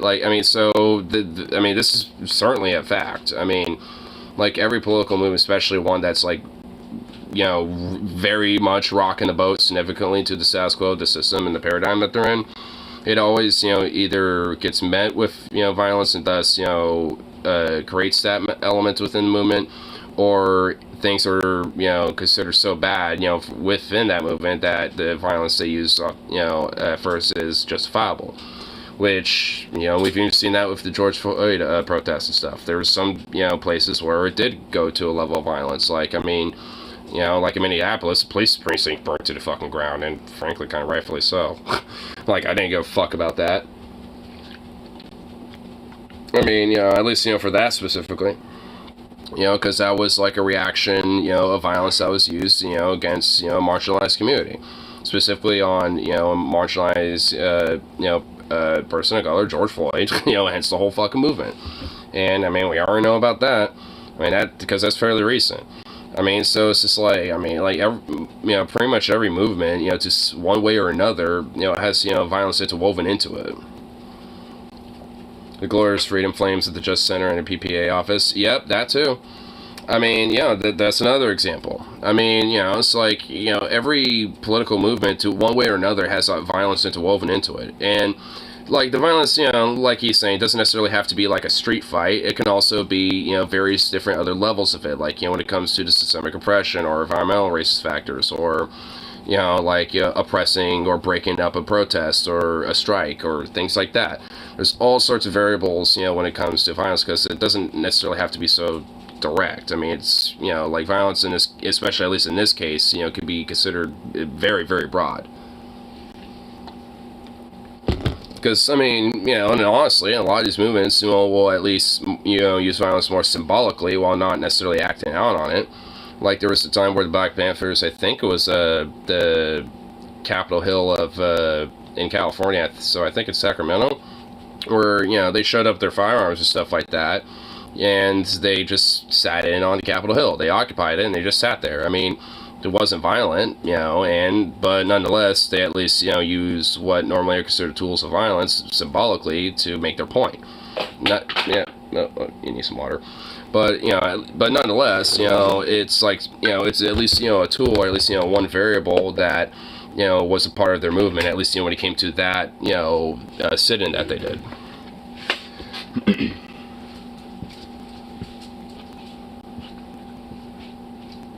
Here you go, little buddy.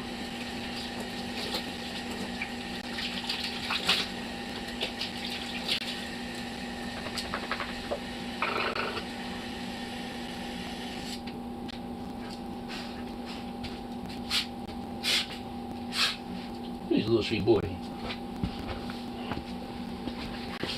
The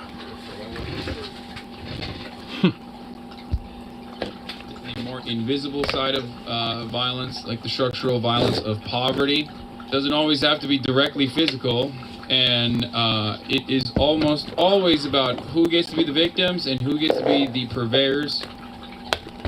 When the state does violence, that's perfectly allowed. That is completely allowed. If you are revolutionary and engaging in a revolutionary act of violence against the British monarchy, for example, and you develop a state in the aftermath of said violence, then that is perfectly justified.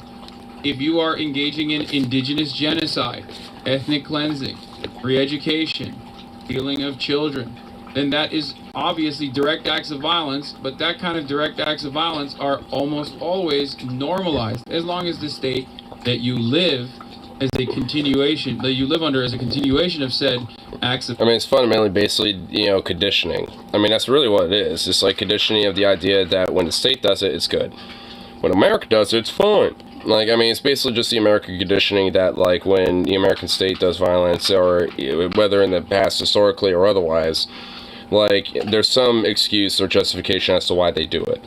It might not necessarily be a good one, and, you know, could be even criticized, and, you know, sometimes people will, but will still nonetheless make excuses, be like, oh, well, I mean, you know, like, actually, I don't know if we'll check it out tonight, but maybe we won't, but, like, there's, like, this video of this chick who, like, prank called 911 on her boyfriend because they had, like, some tussle or something.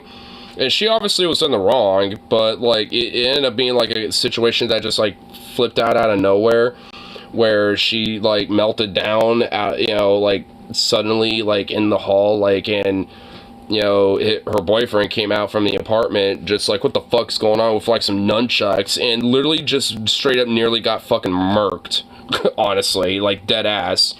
He got tased in the dick.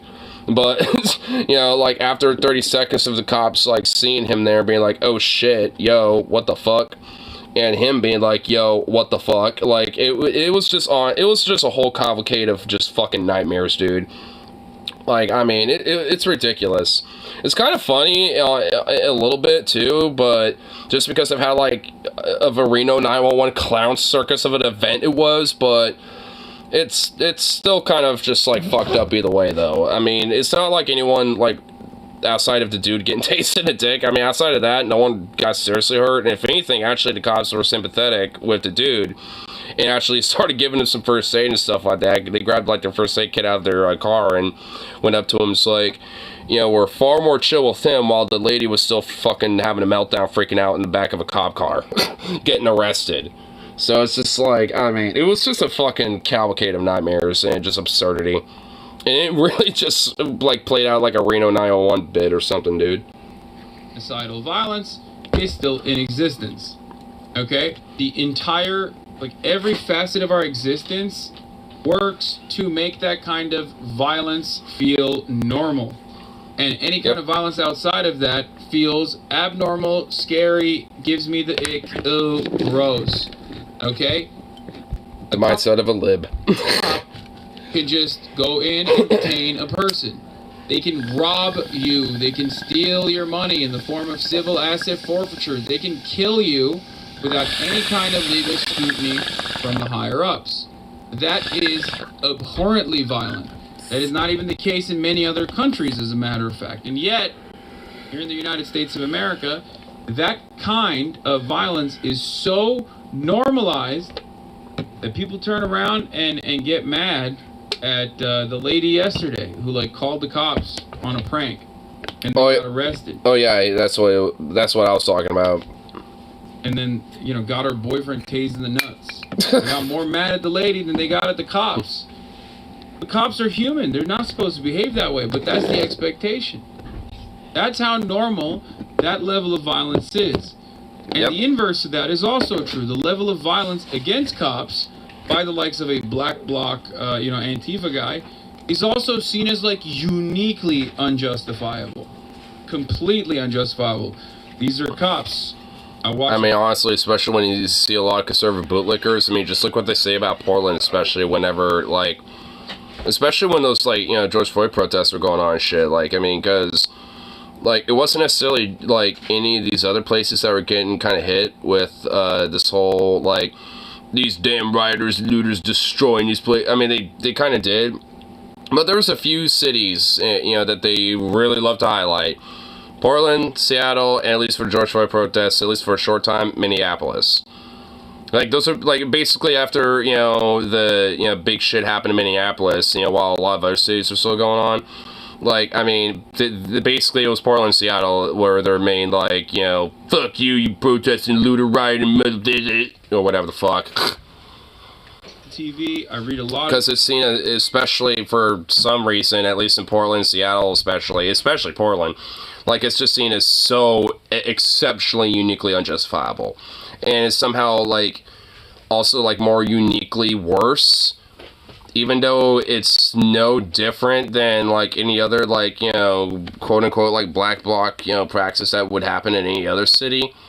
You know what I mean? You know what I mean? It's just, like, there's nothing really, anything special outside the fact that there's just, I guess, more around here, because Portland's generally, at least, you know, within the populace, more left in comparison to other cities, I guess, just because, you know, there is more of this kind of, you know, radical, more, at least more leftist element. You know, Seattle's the same way.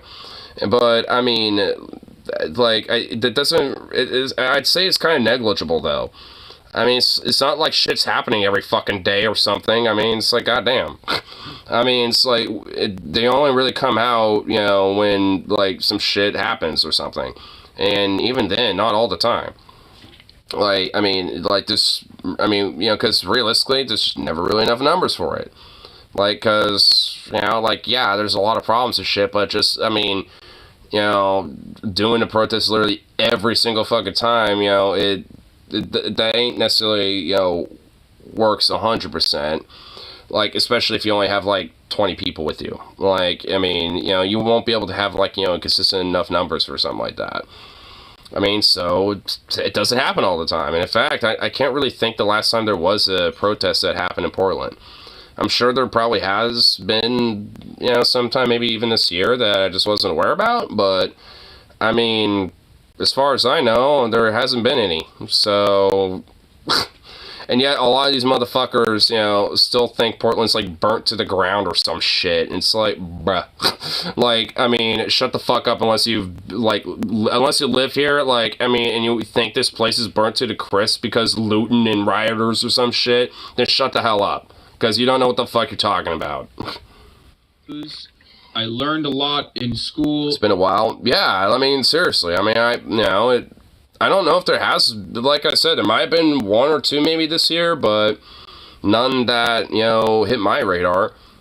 And usually I kind of keep my ear to some of these things a little bit, just because, you know, I like going to them. I mean, in a lot of ways, just because, I mean, outside of, like, the praxis in it and everything, I mean, they are legitimately pretty fun, and you can actually, you know, they're fun social events where you can generally meet some people and, you know, talk to some like-minded people in your local area and stuff, you know, at least like-minded in solidarity with, you know, kind of a bigger issue and stuff. Which means, obviously, there's probably other things you might agree with, shit. So, I mean, in a way, it's a good opportunity. Just at minimal, just talk with people. So, you know, it's a good little social thing to get with. Every single instance. I mean, in a way, I mean, I'd argue that at least sometimes, you know, like, protesting should at least be in some part seen as, like, you know, kind of a fun, productive thing. Like, I mean, especially if, like, you know, maybe you want to find, like, you know, some like-minded people to hang out with, like, you know, later down the line, or if, you know, just, like, at the pub or some shit like that.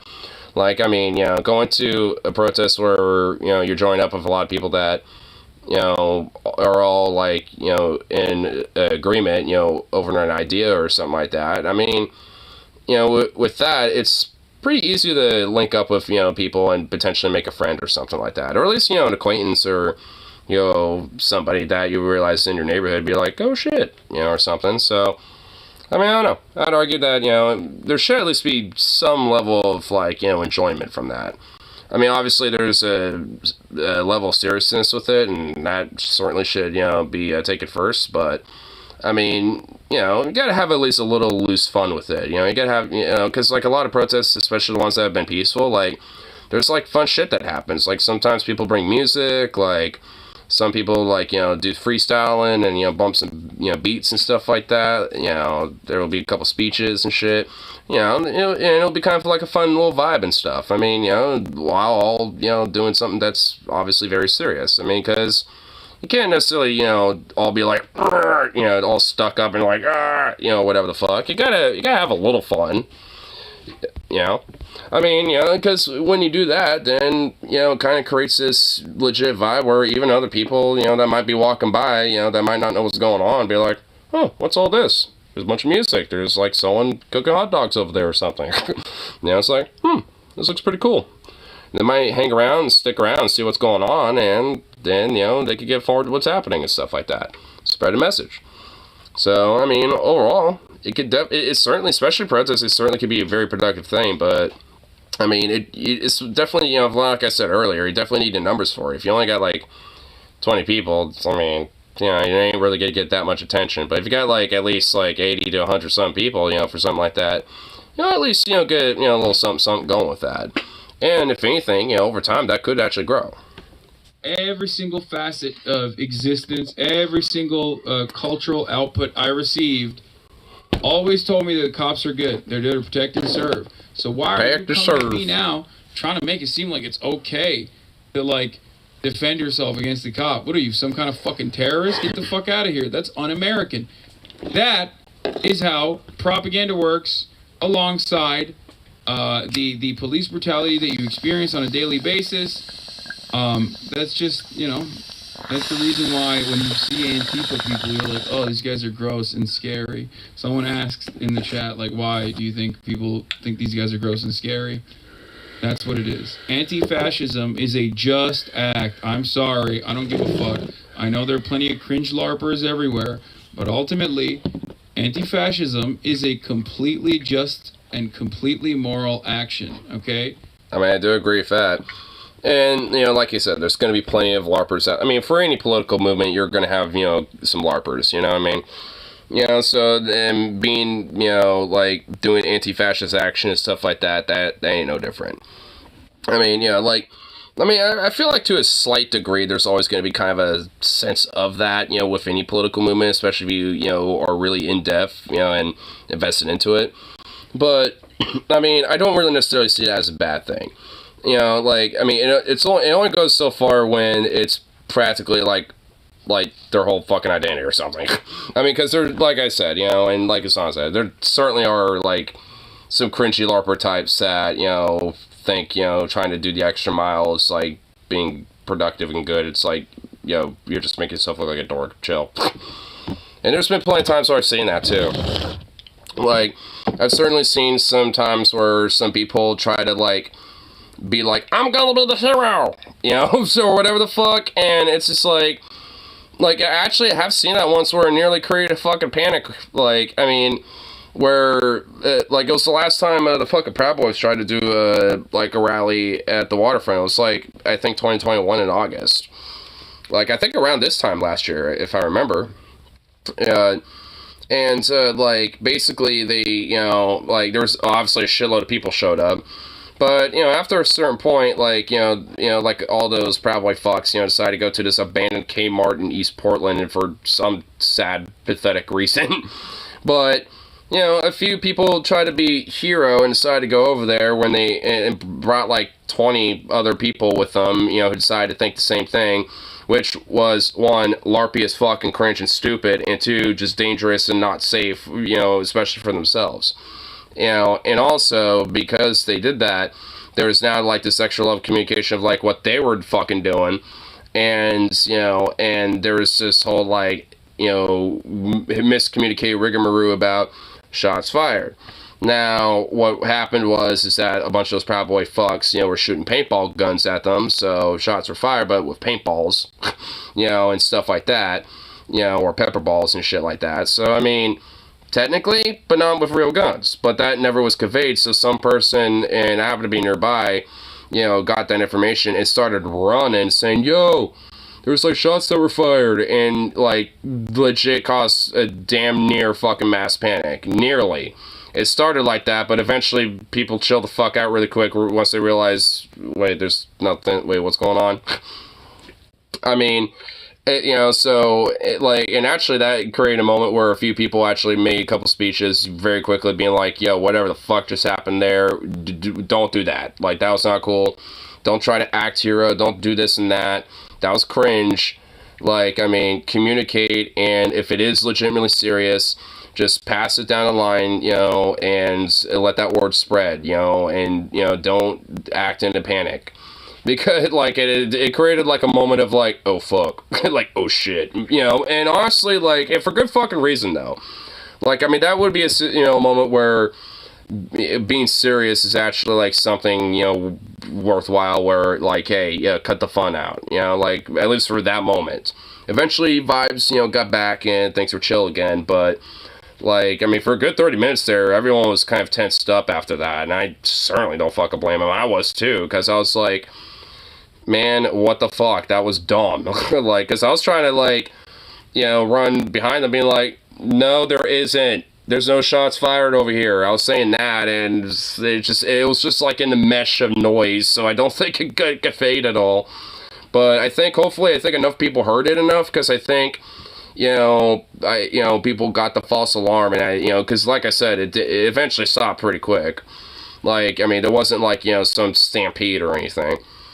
Like, but I do remember seeing this beginning of that where people were like this mesh of just people all of a sudden just like a herd, dude, just like. It was kind of surreal to see that a little bit, just like this mesh of people just stampeding like a herd of prey animals. It's like, oh fuck. It's like, Jesus.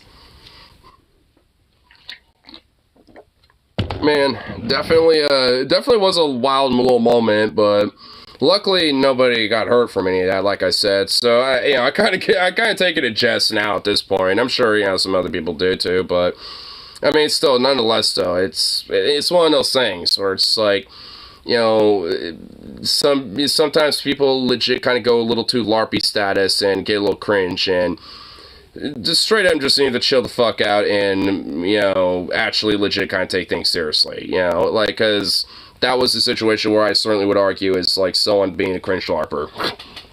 But nonetheless, like, that whole day, though, you know, with the whole movement, with everyone being there, you know, doing anti-fascist action and shit, like, I mean, nonetheless, all that was fundamentally justified. I mean, with the flaws, with all the problems and stuff like that, and the hiccups and all that shit, with I was just talking about, you know, there's, you know, for everything that all happened, it was, I say, you know, some good shit. Like, it was good. I mean, it was honestly arguably successful. And if anything, I think, you know, a good learning experience for a lot of people, too. Probably was one meeting. I had been in Kmart's picture for... I know, dude, that was fucking glorious. Dude, that was so great. It's just... They're trying to increase their rent by $50 to 50. Man. They're trying to sneak that shit on you. They're being worse about it. I think, I already think we're being charged too much and they want us to pay more. Like, and like, they're doing it like by sneaking it up on you. Like, some landlords would be like, all right, rent's up by like $300 now, suck a dick. But like, this guy's like, oh, you know, it's only a slight increase of only $50. It's not that much. Dude, these motherfuckers sneaking it on you. That's some bullshit. Yep, so this. $50 way most. I just saw a Reddit of someone in Florida getting $800 rent increase. What the fuck? What the hell? Trump is breaking. Trump was spotted in Mexico rescuing a group of children from the flash floods caused by Hurricane Hillary. Oh my god, dude. He's saving the children. Wait, where's this? Dude, wait, whose hand is that? It's not his hand, it ain't connected. Oh my god.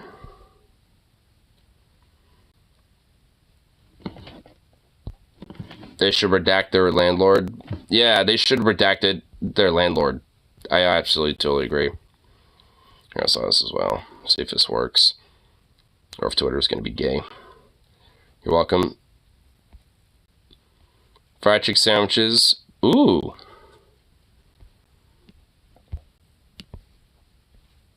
Ooh. So it looks like pretty much all of them are... So it looks like... Oh, so Cane's has the one that has the most calories. And Chick-fil-A has the least?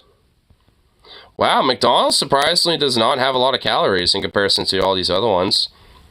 Ooh, Whataburger? Wow. Damn, Wendy's is fucking thick, though. Oh, no! I just, like, yeeted all y'all. It's like, yeet! Post-fetus deletus. Which one's spicy and juicy? I think these are just the generic chicken sandwiches. I'm sure there are spicy variants of some of these, but I don't know which ones do. Is that with or without the sauce? I don't know.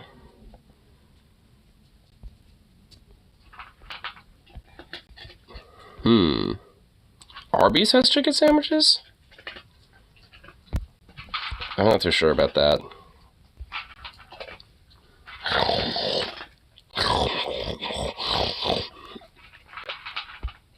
Why you give me the ring? Don't give me the ring. Start giving me the ring. What the hell? You giving me the ring? Bitch gone giving me the ring.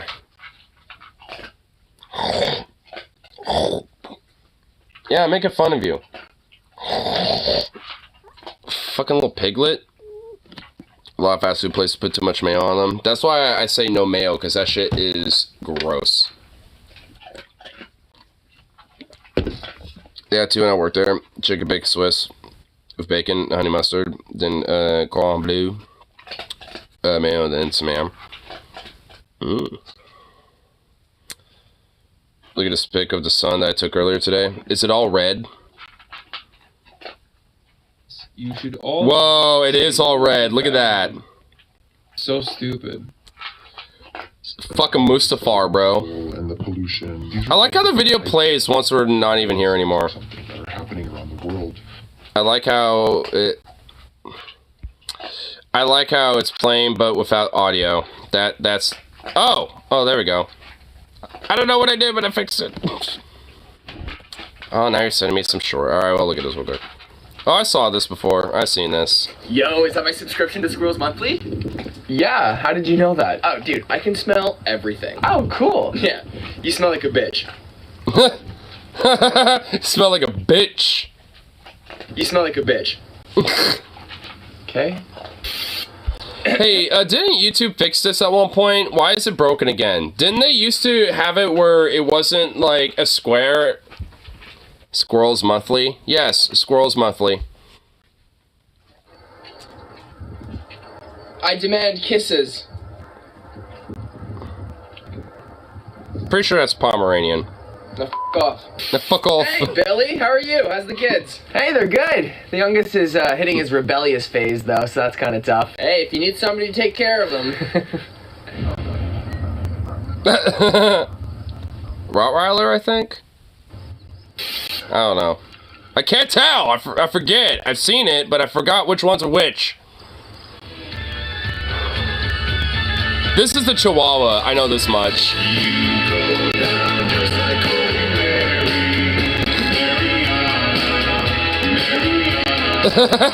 Yep, that's the Chihuahua. I could tell by that face. By that Joker face. Yep. That be the Chihuahua. I know that much. I like how the Chihuahua is always like some possessed berserker demon.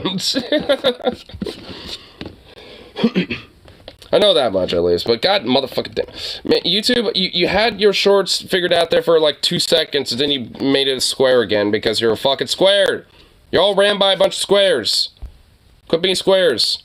And all the starving people and the pollution, these are all different types of like violences or something that are happening around the world. And I think our capacity for violence is sort of like that which has been taken from us and concentrated in the hands of the police. So you're against the police, like no police? Fundamentally, yes. One of the most memorable experiences of my life was like watching the 3rd Precinct burn to the ground in Minneapolis during the George Floyd uprising.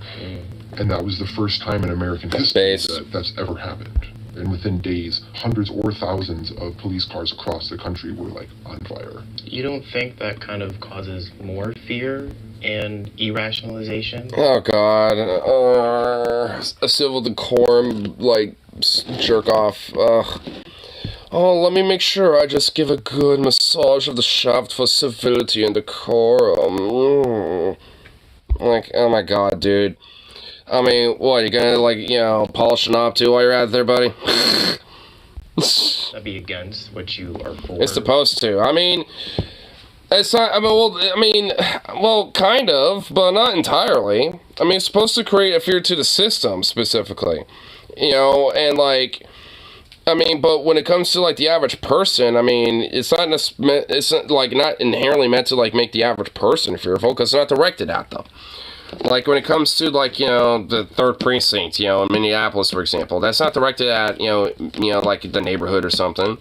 I mean, I remember, you know, when I was out in a lot of protests in Portland shit, there was a lot of times where, you know, if anything, at least from my experience, it was literally the opposite, where neighbors, you know, more often than not, you know, and people within the community actually would stand with, like, the protesters. They might not necessarily join the protest, so to speak, but they'll stand outside and be like, hey, you know, keep up the fight and blah, blah, blah, and stuff like that. Or if we're getting, you know, bull rushed and charged by a bunch of cops and shit, they would open the doors and let some people in. You know, let them wait it out for, like, 10 to 15 minutes and, you know, let them be on their way when they think it's safe. You know, like, the shit like that would happen way more often than not. Like, way more than you would think, honestly. I mean, like, it's just one of those, you know, like, you know, situations where, if anything, at least when it comes to the community, I mean, depending on where you're at, obviously, it results may vary for sure, but, you know, and they did, you know, at the protests I went to. Some areas that we're at, some people were a little bit more mixed or had a little bit more animosity, but more often than not, like I said, not really. I mean, you know, like I said, there would be some people that would be dicks, be like, yay, quit, you know, it's like, y'all not making anything but fucking ruckus, like, there were some people in some neighborhoods and shit. I remember specifically when we were doing protests at the ICE facility and shit, like, a lot of people there tend to bitch more so than, you know, be supportive, you know, but it's a little bit more of a bougie area. A lot of the other places in Portland, not so much, so there's a lot more positivity. A lot more solidarity with, you know, the people that, you know, struggle and shit in those areas, because, you know, people tend to see it and understand it a lot more. Not the people in their high-rise apartments bitching and moaning that, you know, the peasantry down below are fucking, you know, causing a ruckus. Not them. The boss aren't racist. If they're not racist, they have nothing to hide. Well, yeah, I mean, honestly, especially when it comes to the system. That red sun is ominous as hell. Yeah, well, welcome to the PNW because of the wildfires. At least, you know, I think they're from Canadian wildfires, if I remember correctly. Wait, well, this is a punk subreddit? Alright, hold on. I want to make sure I'm sub to that, like, right the fuck now. Boom. Sub to the punk subreddit. Boom. Punk in 2023.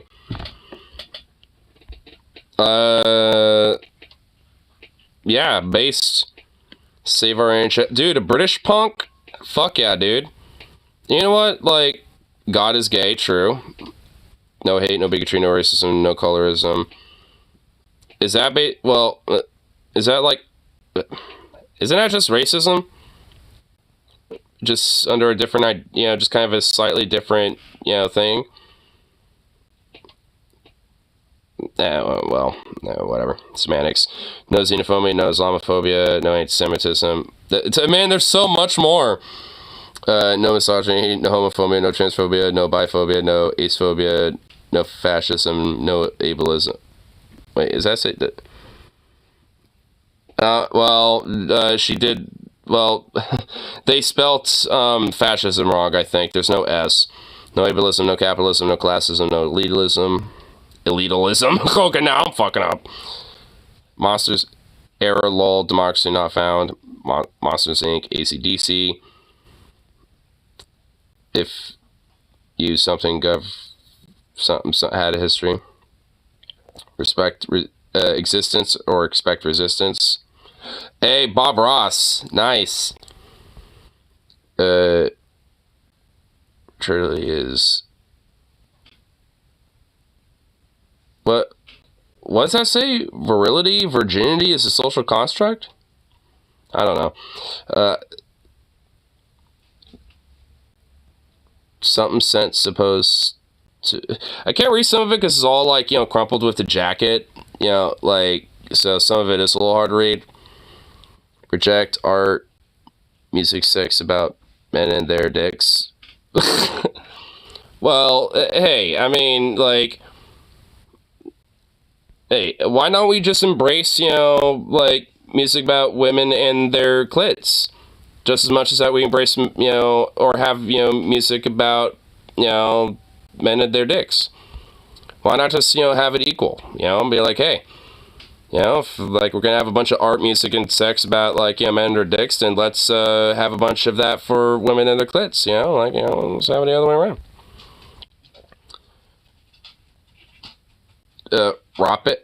What's that say? Tropic drunk loser? Wait, what does it say? some ropic drunk loser? I like this jacket though. I honestly dig it. I love jackets like this, to be fucking honest. Like, patch jackets are always really cool because everyone's got like a really unique little style, and I could tell that she's not done with it. Like, there's just a bunch of empty spots right here. Like, there's definitely going to be more added. It's not even in its final form, dude. It hasn't even finished its final form. Or this become Krypton? Dude, for real. What we got here? Oh, shit. That looks fucking fire. It's like chicken pasta alfredo or... Ooh. Mmm.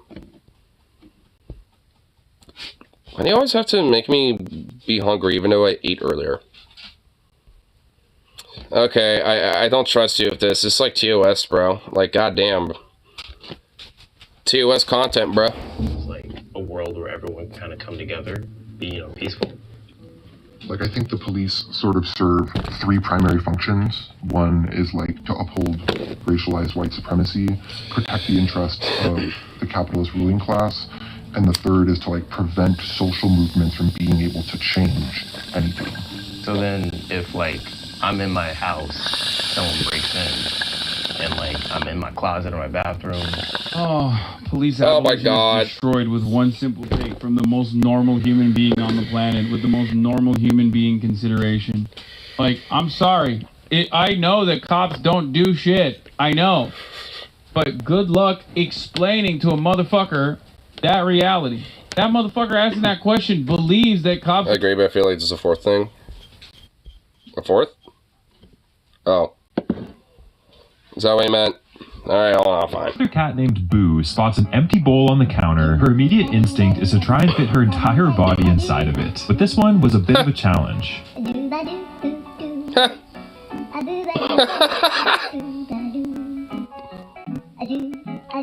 She manages to bend her body around and somehow fit inside before immediately starting to purr, further proving the theory, if I fits, I sits. Subscribe. If I fits, I sits. If I fits, I sits. Fucker, that reality. Fucker. That motherfucker asking that question believes that cops are supposed to be the ones who come. I got it. I think it's to make people who peaked in high school not feel worthless, which I mean they still are. Oh, yeah. Oh, certainly. Like, what do I call? Hopefully not the cops, because they don't really seem to help with that much. I don't know. I don't have an answer to that question. I think there's like a million different solutions. What do we do when... I mean, they kind of... honestly, I do actually kind of agree with this. Frankly, to that dude's question, like, let's say I'm in the bathroom or in the closet. I don't know why. Like, unless he has, like, a full-on walk-in closet, I guess. Like, or hiding in it. Like, what do you... Well, I mean, honestly, they already are doing one thing in that case. Like, you're hiding. Like, if someone's trying to rob your shit in your house, like, there are different options, and one of them is to hide and wait it out. I mean, I personally wouldn't, but, I mean, if you don't want confrontation, then that's technically a way to do it. You know, and call the cops, I guess, and hope maybe they do something, which they won't. But, I mean, like, all in all, that is an option. And also, like, I mean, you can, you know, like, address it yourself. Like, I mean, obviously it depends on what you have on hand, or, you know, or the confidence, and, like, all sorts of other variables, but, at least for me, for my own example, like, frankly, like, certainly got very aggressive and big, fuck you, get out, options available, if, something like that were to happen. Like, in here and in my room. So really, pretty much anywhere in the house, technically, like, I, have, quick accessibility. Like, in the garage here, or if I'm in, like, my room or in the bathroom, for this guy's, question, or, like, in the kitchen or anywhere else, like, I have at least 2 places, which one, at least depending where I'm at the house, would be far more accessible. And, like, but also, at least when it comes to, like, just merely just, unarmed, like, confronting them, because usually if, just the virtue of, confronting them, especially very aggressively, tends to cause someone to be like, oh shit, and fuck off. I mean, and also maybe having a neighbor, as well, like a neighbor that that can come in and, pop in out of nowhere, and then you can get the jump on them and shit, like, there's I mean, honestly, there are a lot of different options that can be done besides just call the cops and hope for the best. When a cop's gonna do, a burglar can rob you blind and have you choke on your own blood to be out of your house before Duncan Dandy over there pulls up in his patrol car. Dude, no shit, dude. I mean, for real. What happened to Fetterman? Wait, what happened? Fetterman is almost unrecognizable. Wait. Whoa! Whoa! John Fetterman! Dude, he don't got the goatee no more, but you know what? Well, like, hello. I mean, he's unrecognizable, but did he just somehow, like, ascend, like, without... He's about to push those demand pictures of Spider-Man.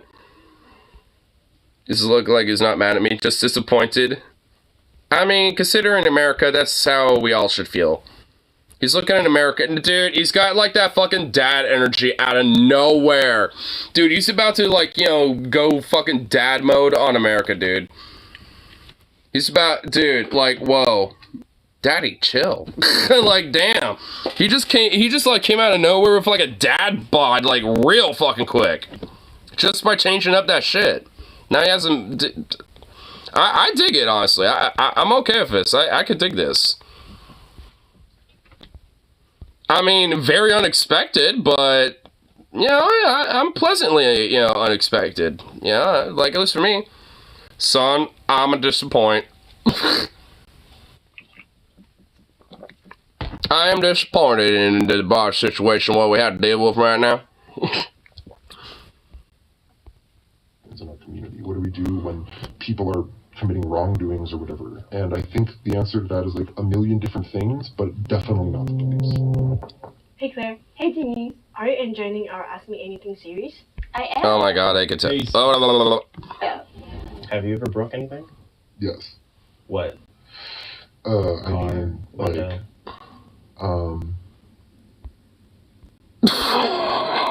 He's being awfully quiet about this one. I mean, the fact that he's thinking about this, I can already tell. He's like, should I incriminate myself right now? Dude, I mean...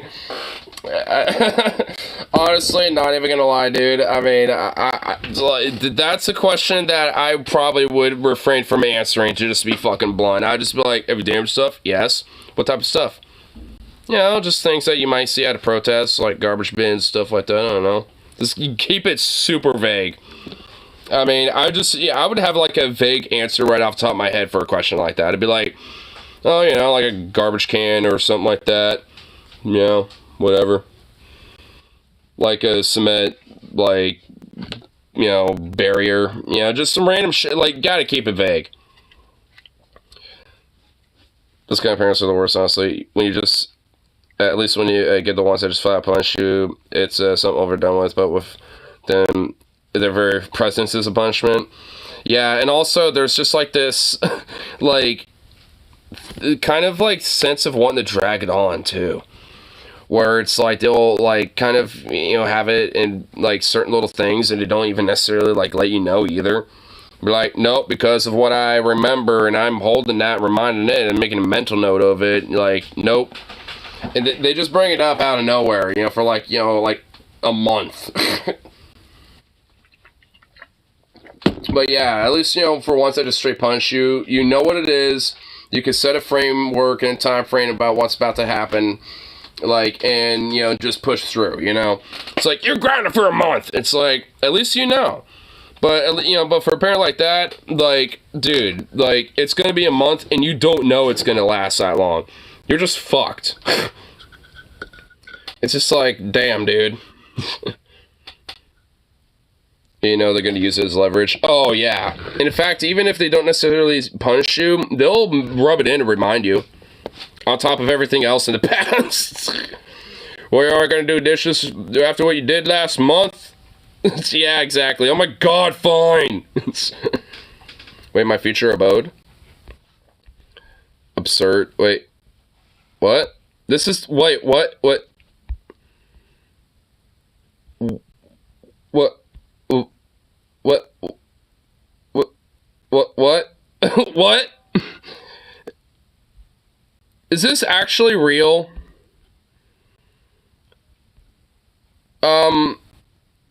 What? What? Fucking what?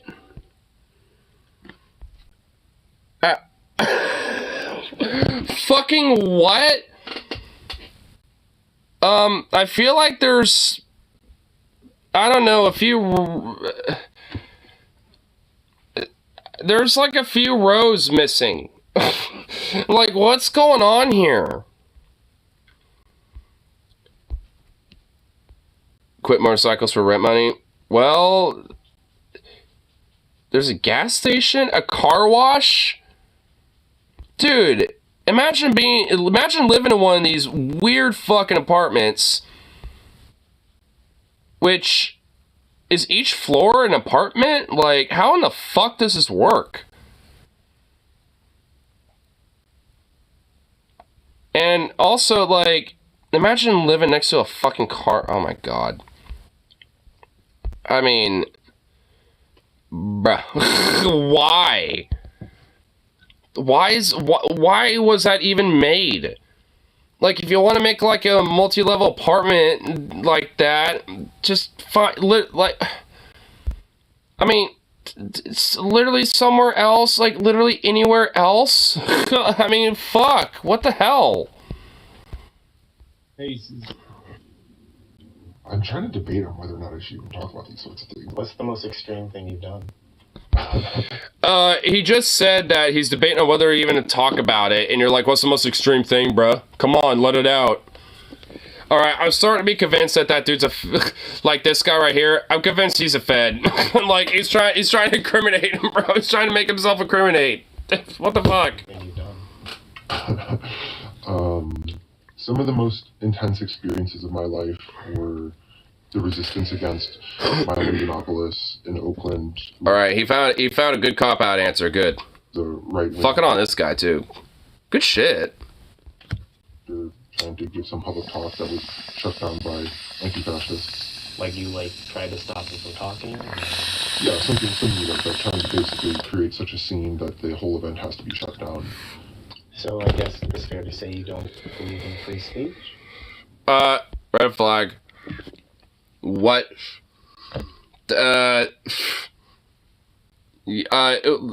Really? Okay, I'm convinced that guy's a libertarian dorkwad, dude. Oh, yeah, like, how much you want to bet he has, like, an entire Robinhood portfolio with literally nothing but cryptocurrency? Like, honestly, like, how much you want to bet? Well, I don't think that everybody has an equal microphone, per se. The sort of abstract notion of free speech is less important. I mean, I honestly wouldn't necessarily have worded it like that my way. I would have been like, just because you have your speech doesn't necessarily mean that you're exempt from the consequences of your speech. And if you're known to have, you know, a certain type of speech that is very intolerant and hateful, then you're going to suffer the consequences of that, the next time you attempt to speak. Yeah, I mean, at least that's how I would have, framed it, but nonetheless, I mean, I don't disagree. What's being shared, and if what's being shared is calls to violence and anti-Semitism and sexism and racism, then I don't give a fuck about your so-called free speech. Do you think it would be okay Based. to punch a Nazi? Hell yeah! Hell yeah! Hell yeah! Damn right, based. Absolutely. We should not cede an inch to those bastards, and True. when they have the gall to step out of their mom's basement or whatever, we do not give them space in our communities to share their disgusting and toxic and unforgivable opinions. True. What are your thoughts on peaceful protests? Do you believe in it? I think a lot of the sort of like proper channels of change, working within the system, like begging the people in power to make a decision. I feel like that wasn't his immediate answer to that question.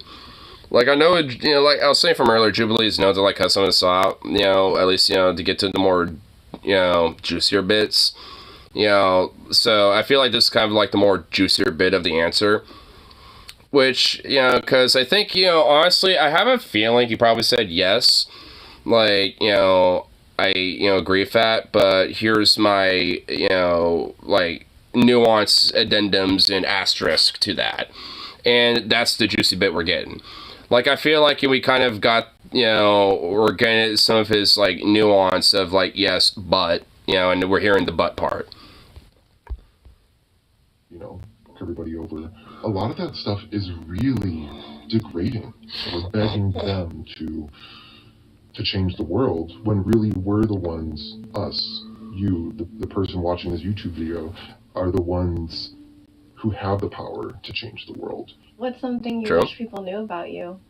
Wow, no one's ever asked me that question before. Aww.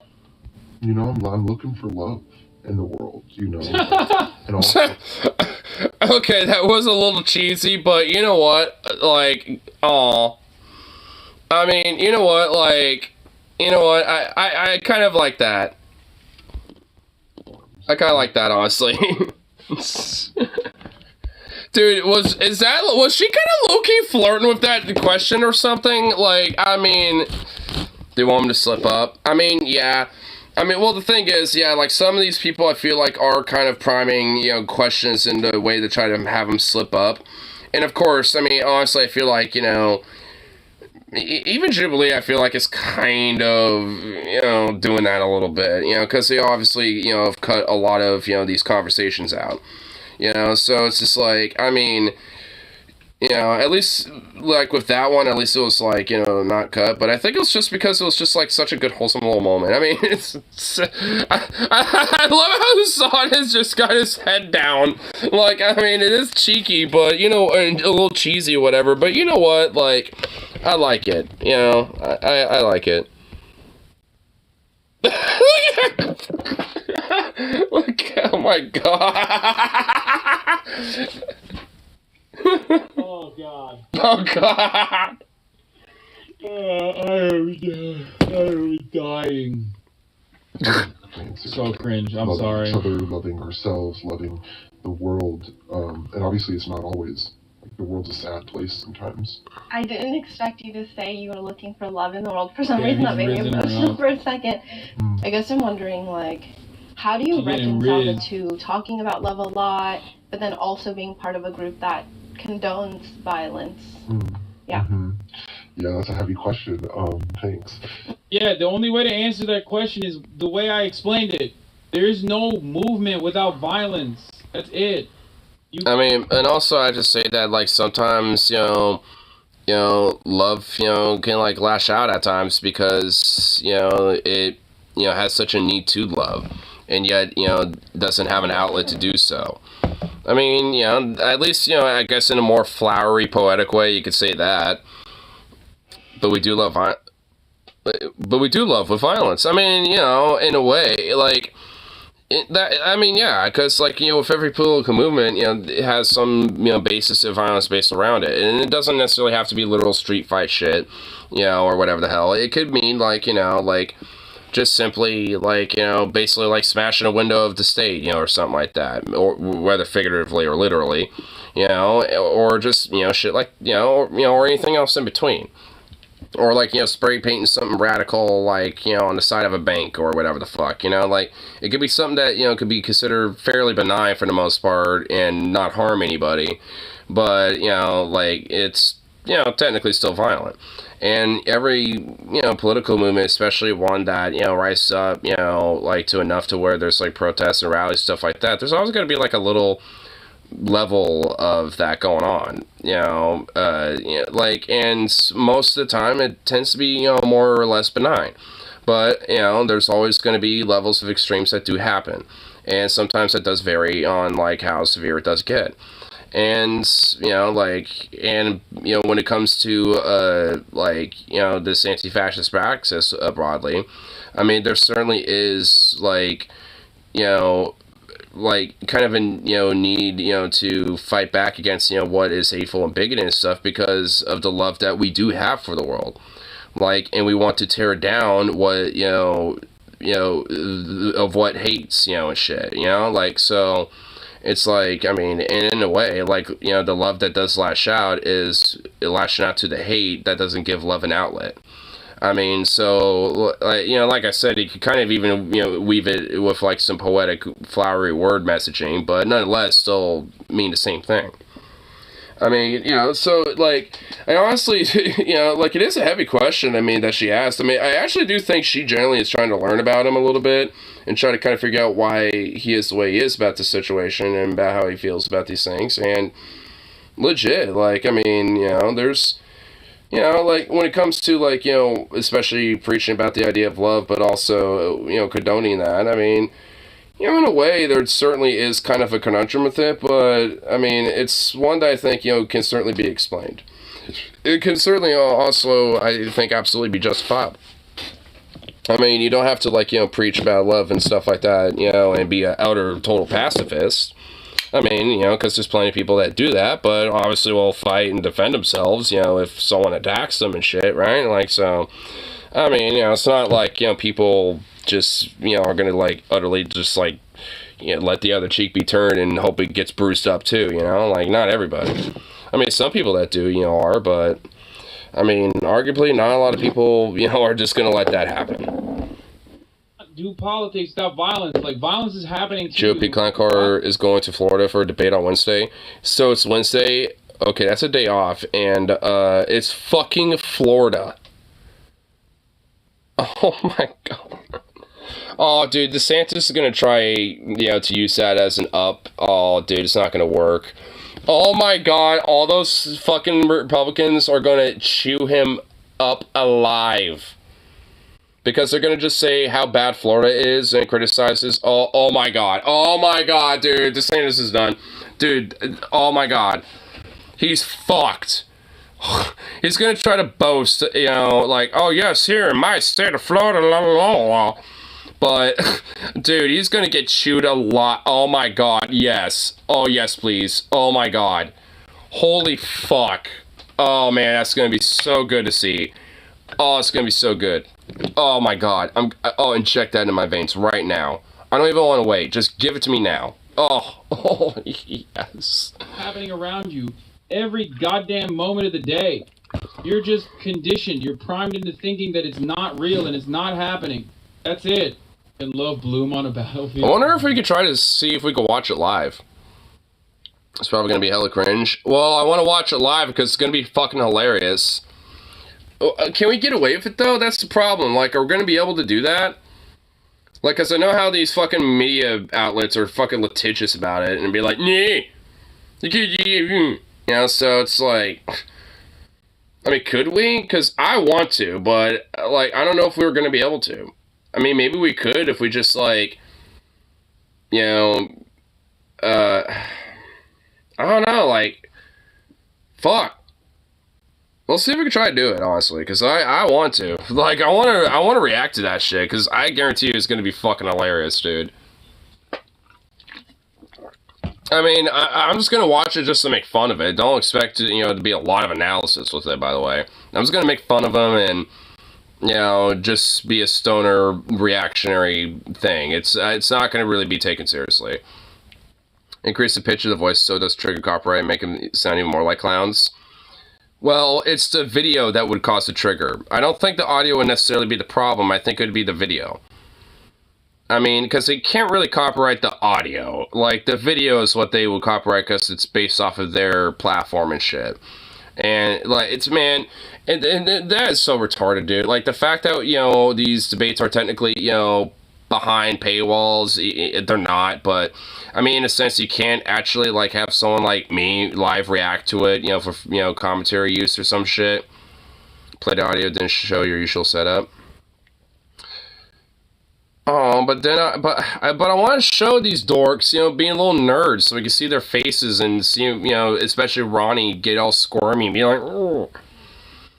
It sounds good. I mean, it sounds fun. I mean, it's like listening to the radio. It's like, here, let's tune into the radio, guys. Like, I mean, I guess I would have the cheat. I would have the video, but, I mean, you'll all be like, we're tuning into the radio now. And I'm just staring off in the distance. And y'all get to see nothing. It's just like... It's like if I react to this video and y'all just don't see shit. I mean, and I'm looking at it all. I mean, it's like... Imagine if I was just doing this the entire time. Like...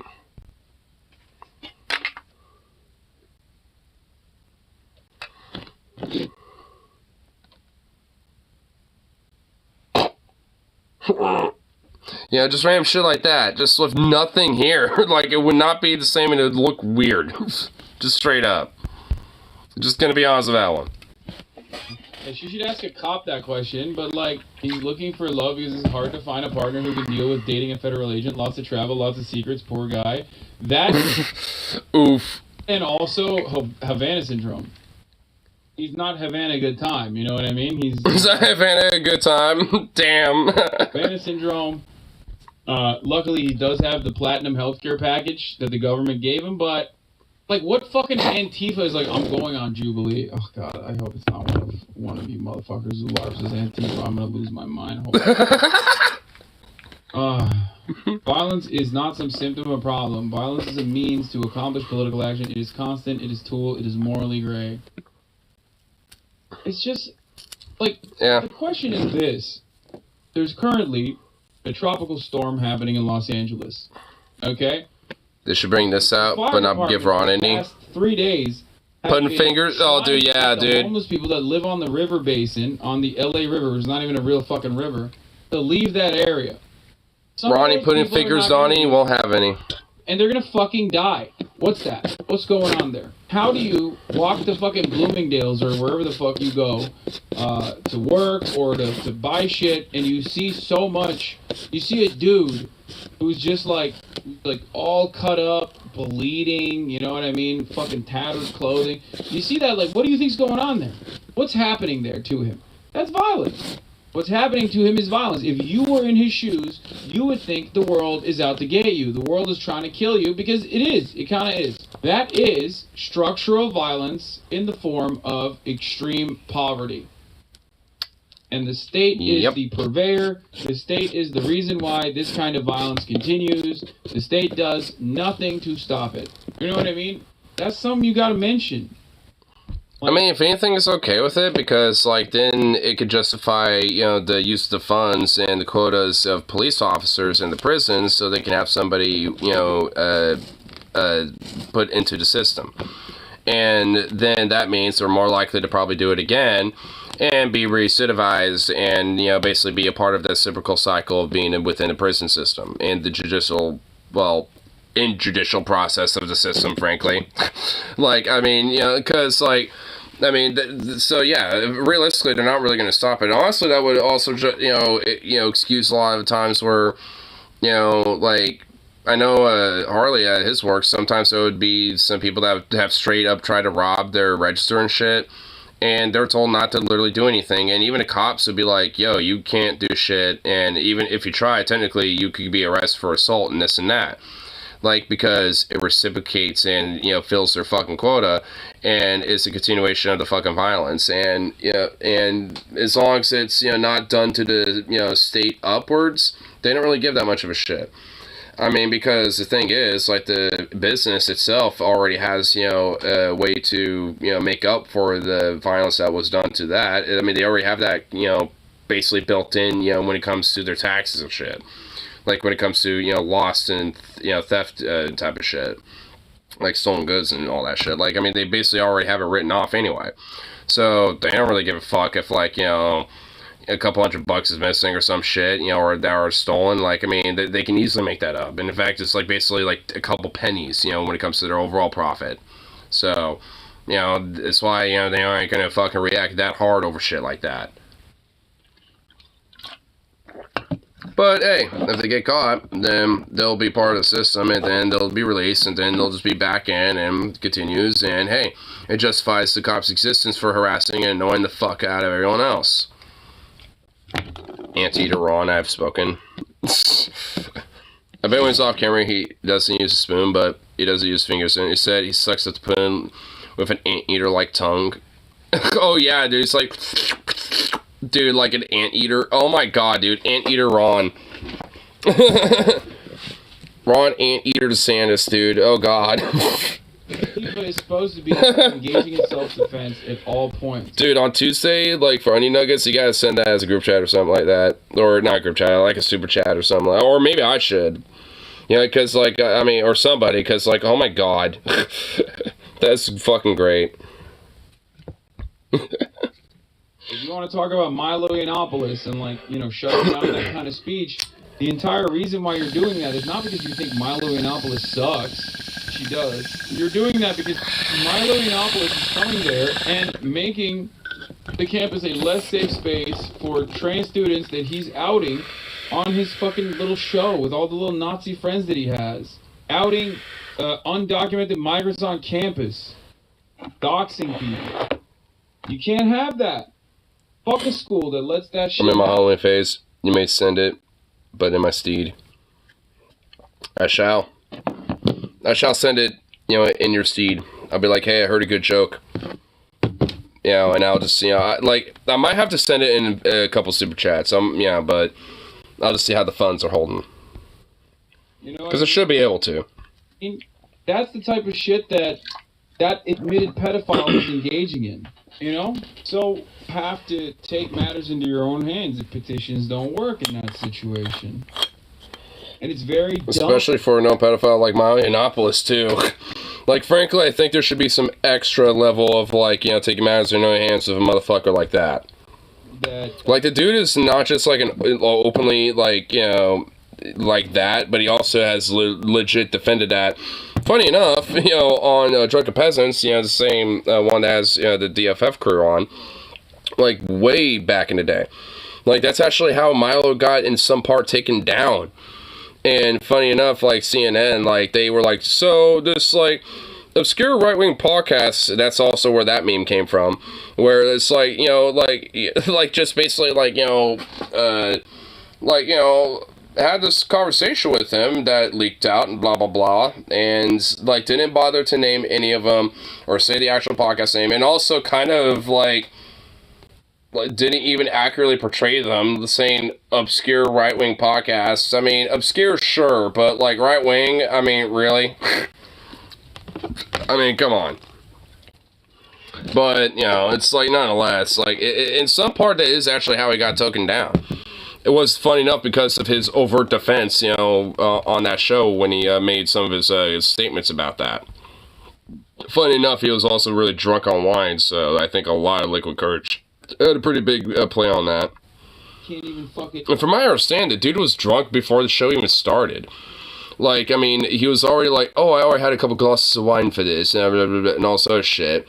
Like, I mean, the dude was already, like, kind of, like, you know, tipsy, you know, before they even started the show. Like, as they were kind of getting things ready. And by the time, like, you know, and Paul also was... you know, informed to be like, hey, you should probably go easy on this guy. You don't want to, like, you know, go hard or whatever. And he was like, well, really? Okay, sure. Like, I mean, this is probably a joke. So he didn't really, you know, and he also got that literally last second. and basically, you know, kind of popped off on him a little bit. And that's also kind of how he got flustered up enough and even more drunker to the point where, like, he kind of popped off of that. It was honestly a legendary show, dude. Like, honestly, I might rewatch that specific show because it was, dude, it is a fucking gem. I mean, like, and just the hindsight, you know, from back in the day where everybody was, like, especially fucking on Paul and be like, why'd you go hard, you asshole, and all sorts of shit. It's like, dude, the vindication he especially must feel about that, oh my god. Like, holy shit. And from what I understand, too, like, mine was like, oh, I'm willing to come on as long as that Paul character ain't there. And TJ literally specifically told him to go fuck himself. It's like, no, you don't tell me what to do, go fuck yourself. And that's the last thing you ever said to him.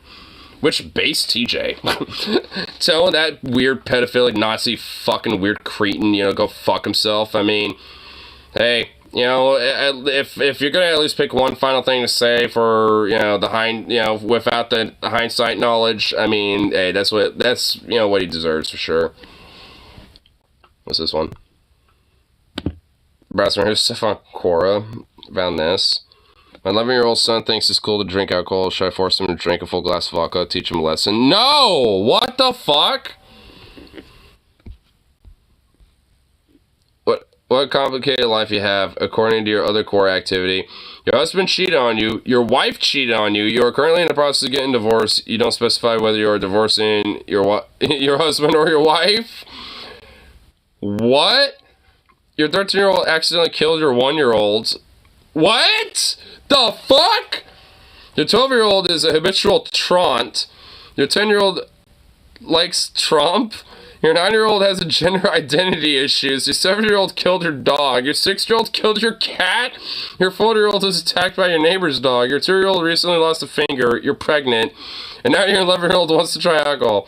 I have an alternative suggestion. Instead of giving that child a full glass of vodka, you should take the affirmative steps to remove him from the environment that would almost drive anyone to drink. The level of dysfunction in your household is extreme. Oh my fuck. Fuck. Oh my god. What? How many kids does this person have? And what the... This is one of the results of putting DeSantis and Anteater in an AI script. He just... oh my... That's just horrifying. I mean, he weirdly looks more pleasant to look at than actual Ron DeSantis, but that still looks disturbing. Like, I'd still want to shoot that. Explain that in better terms. At least I can you know, line up my shot a little more instead of just spraying and praying. I hope I hit it. He's acted it out, but he hasn't, like, been able to describe it here. Gentrification is violence. Decades of war on drug before weed was legalized and turned into a lucrative commodity is violence. Disparity between crack and powder cocaine is racialized violence. Redlining is violence. Wage theft is violence. Capitalist exploitation is violence. True. Nothing wrong with anything said there. Not providing universal health care while billionaires get tax cuts. Disparity in sentencing by race and class. The 13th Amendment. Private prisons. School-to-prison pipeline. Structurally underfunded schools in minority and working class area. This is all systemic violence. But exactly because it is systemic, because it is sanctioned by the law, it is by the state, it is dumb. And we're also kind of conditioned into it socially and culturally over the generations to think that's acceptable. State, it is considered legitimate violence, and therefore not violence at all in the eyes of the ideologists of the bourgeoisie. To them, violence can only emanate from the victims of this actual violence. I'll take it also one step further. Something I talk about quite frequently with respect to right-wing reactionary behavior and the types of violence that they want to happen. Part of the reason why it's so easy to be the likes of Ben Shapiro is because all you need to do is basically push in the direction of the pre-existing violence that's already happening and demand more of it. That's all you need to do. The system is already designed to defend police brutality and police violence. I mean, this is also why, like, you know, they, especially with police and, you know, with their ridiculous, insane, powerful fucking unnecessary unions and shit. The rare time you'll ever hear me say that. I mean, they essentially, you know, are always, you know, trying to, you know, continue to push and condition that further by saying, hey, you know, it's like, you know, we will do our jobs more and not do these soft strikes and not let it be so lawless if you just, you know, quit, you know, like, you know, sniffing behind our backs and trying to watch over our every move and this and that and blah, blah, blah and all this other shit. Which, funny enough, like, at least certain things, like body cams especially, like, would legitimately actually be in their benefit, funny enough. Like, because it will also show when, like, well, when they step out of line, so, I mean, it isn't in that case, but let's say that there's a situation where they might need to use excessive force, you know, and, you know, they will have some body cam footage that can say, like, hey, I mean, here's what actually fucking happened, and we can at least, you know, look at it frame by frame as to, like, you know, whether it's justified or not, and some, you know, and there have been times where sometimes a cop needs to use some more excessive force in order to, you know, address the situation, because of, you know, lives being threatened. And there's been plenty of times, you know, whether it's like a shooting or, you know, someone with a knife, you know, is charging, you know, them or other people or whatever the fuck. I mean, there's been times where, you know, certainly arguably at least at minimal could certainly be, you know, seen as justifiable. Or, you know, and the reason why, you know, that, you know, sometimes at least, you know, the rare cases where that might be, you know, where they're exempt from that, is because of things like body cams. Like, I mean, you know, where, you know, like they aren't, in that case, you know, at fault. I mean, granted, there could be, you know, a way to address the situation differently in some instances, depending on the situation, but, you know, it's like, at the end of the day, they weren't necessarily, you know, like, out of line, you know, for certain things. But, you know, of course, at least, you know, for the most part, that tends to be an outlier, especially with a lot of body cam footage that we do tend to see when it comes to, you know, all this shit. Because, like, body cams can absolutely help with weeding out a lot of, you know, cops that are crooked, hothead fucking piece of shit, and at least, you know, also protect cops that, you know, might at least be legitimately doing their job. You know, at least at the bare minimum of what the standard should actually be, not what it's been conditioned and been built into being. Can do. All Ben Shapiro needs to ask for is a little bit more of that police brutality. Maybe some justifications for said. You know what cops would be good at? Making mochi. All you have to do is just dye for the black. Dye the dough black. Oh, yeah.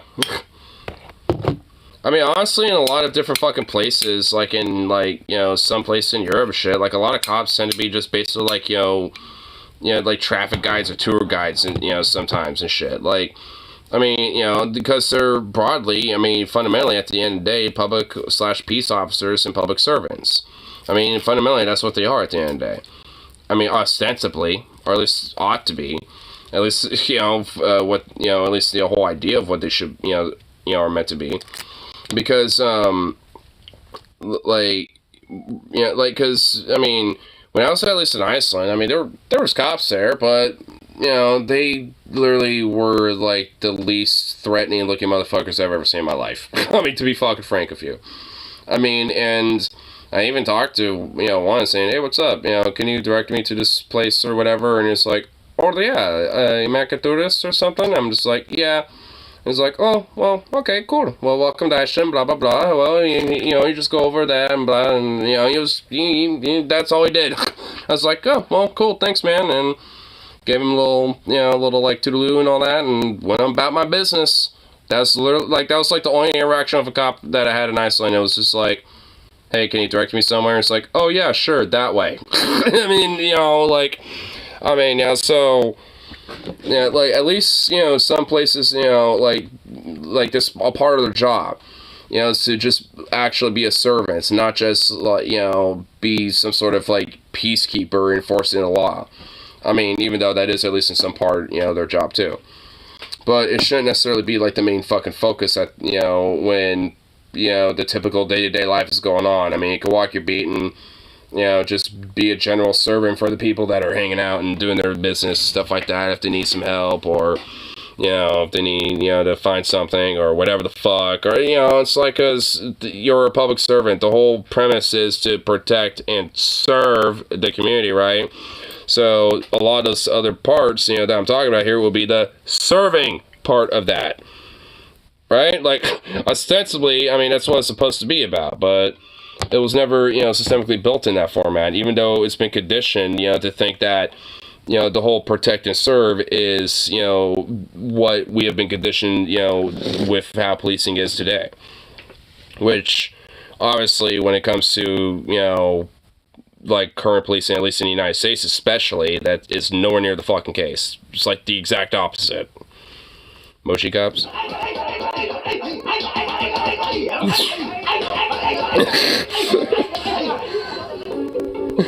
Damn! Yeah. I mean, yeah, just dye it black and there you go. Because all you have to say is just like, hey, the mochi's resisting arrest. It's like, alright, stop resisting! Stop resisting! Damn, they are like going at it, dude. Damn. I'm just doing that just so I can make just this little process a little blah blah blah blah.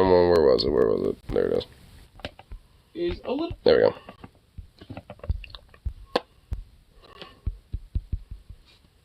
But damn. Yeah, you know what? Just like have them, be like, just like batting down some like, fucking, some dough and stuff and some yeast. They would be good at that.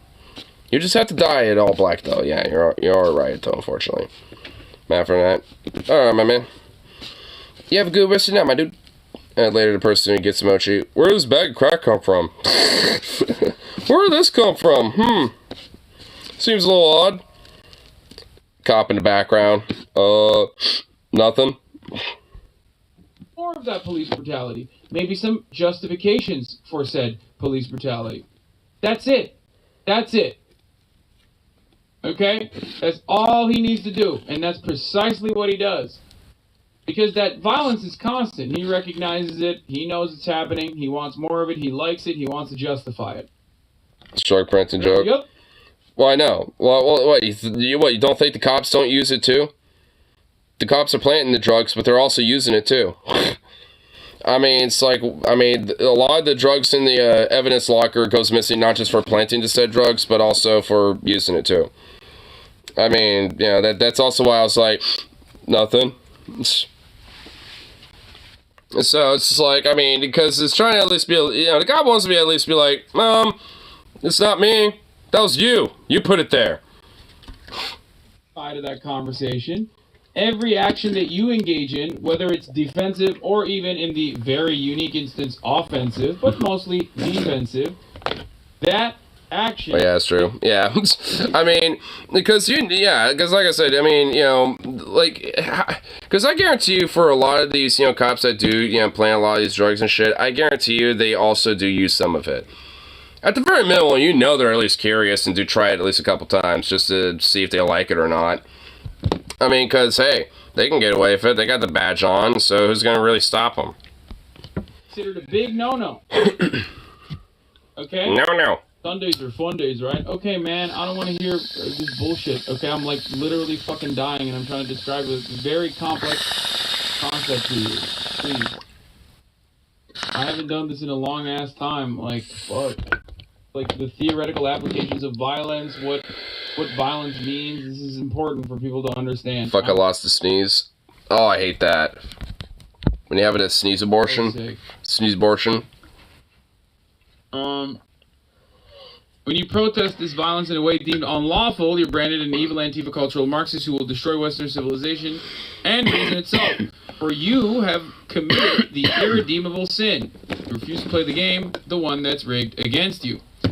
Even when your protest to this systemic violence, which continually kills countless millions, but quietly behind everyone's back, is limited to what you are deemed uncivil expressions of it, say it on social media, they brand you as a barbarian, Twitter, Robespierre's, an unruly mob. This is the social function of the ideologists of the bourgeoisie, both conservative and liberal, and within the latter, both the performatively woke and the anti-woke. To the obscure, Thank you, rainbow capitalism. I mean, because that's kind of where the whole quote, performity woke thing comes into play. Like a lot of, corporations doing rainbow capitalistic, parroting and stuff like that.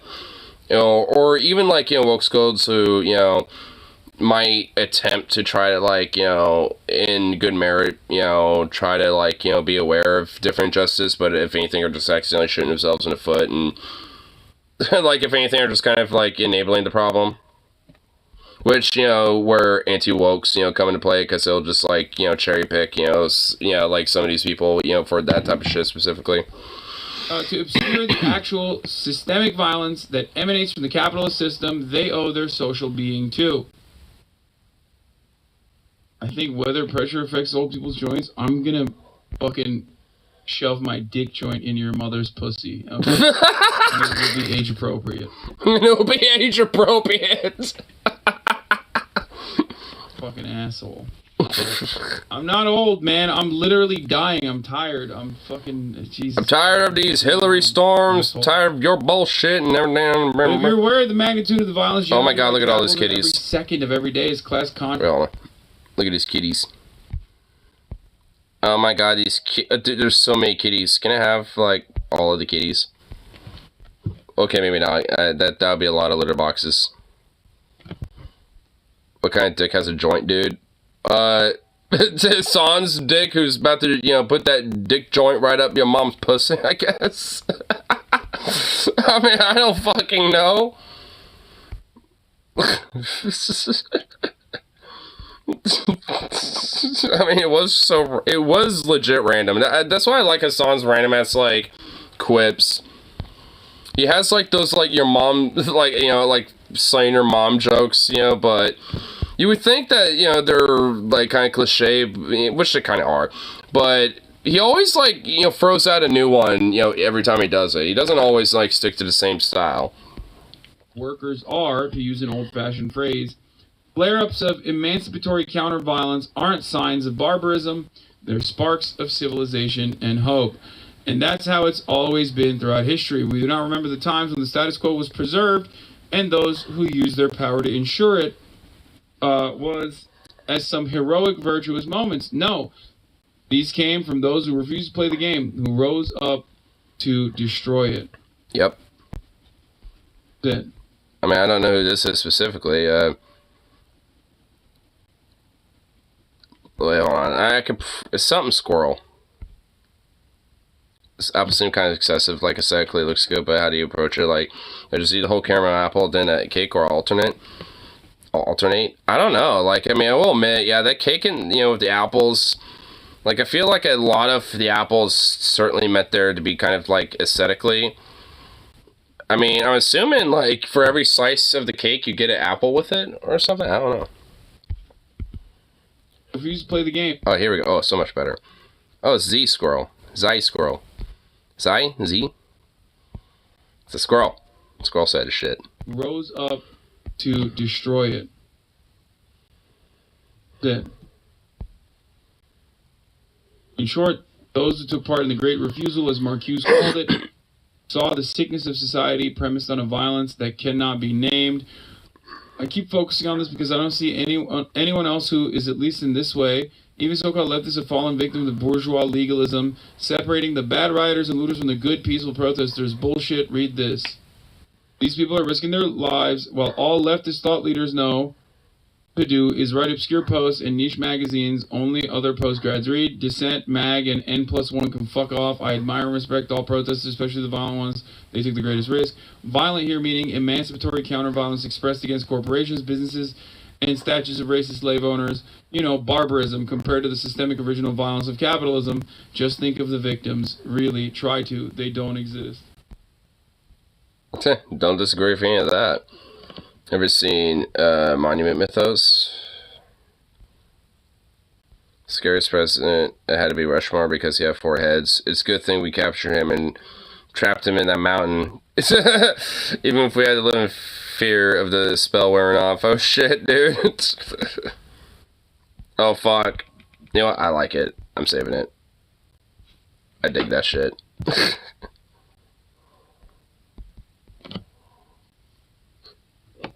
Oh. You know, the world is becoming increasingly uninhabitable.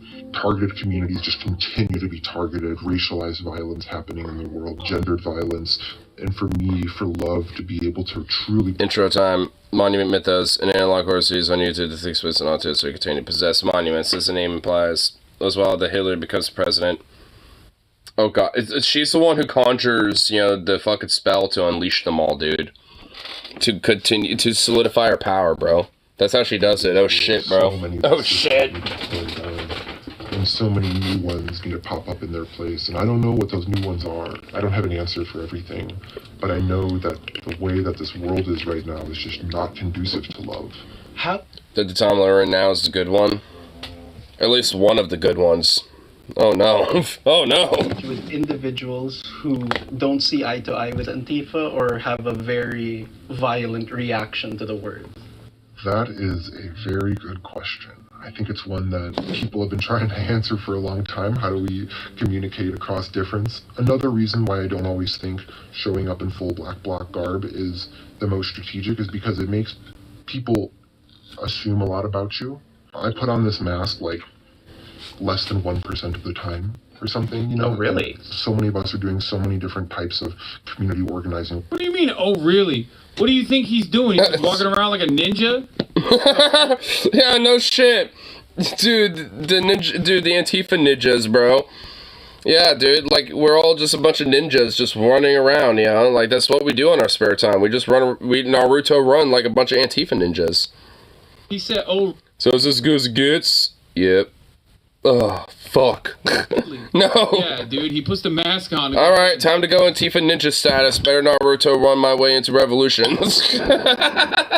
And he's just slicing and dicing people, you know what I mean? He's just killing cops everywhere he goes. There's so much... First of all... Yeah, dude, he's like armed with like, you know, 2 Katachis in his back, so he's just like... Naruto runs and just like... You know, literally just does like Shundong and does this, but like the cops like are just like, and he's just like this, you know, for like a good second, just like right behind them as he like kind of does like this cool power slide, and like these 2 cops in full riot gear are just like, and then like they're literally diced up like, you know, cubes, just like, and all just like collapse, including their gear and everything, and then you just got your Tifa Ninja just like. Just like all in one motion. It's like, bruh, fuck yeah. And he's doing his day job. I mean, it looks like Hassan's trying, but you know, hey, it's not all black, dude. You're not an Antifa ninja. You're an LA gonna go hunt, but not hunt because I'm actually hiking because you know I'm too hippie for that ninja. I don't know. Okay, is a federal law enforcement agent. Okay.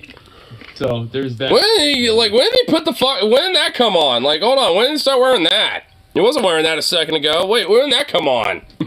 Building. I guess he is dealing with the storm. So an anti-fascist world than just fighting against fascists. What is something that you love about yourself? But one thing I love about myself is that I care. I care about things. My heart gets warmed when I see people in contact with their capacity to be however they want to be in the world, to do whatever they want to do in the world. I'm trying to do that too, you know. I'm trying to come into contact with my source energy or whatever to self-actualize, and it's a really hard, it's fucking hard. Yeah, I appreciate your answers. It seems like you really took some time to think about some of those. I may not agree with like everything you stand for, but I think I'm telling you, the only dude, yeah, that guy's a libertarian weirdo. Yeah, I guarantee you that guy's got like some crypto in the Robinhood account, dude. Oh my god, everyone else seems actually kind of appreciative of the dude, but that guy's like, I kind of disagree with. It's like, dude, he just kind of seems like a little political nerd, like not in a good way though.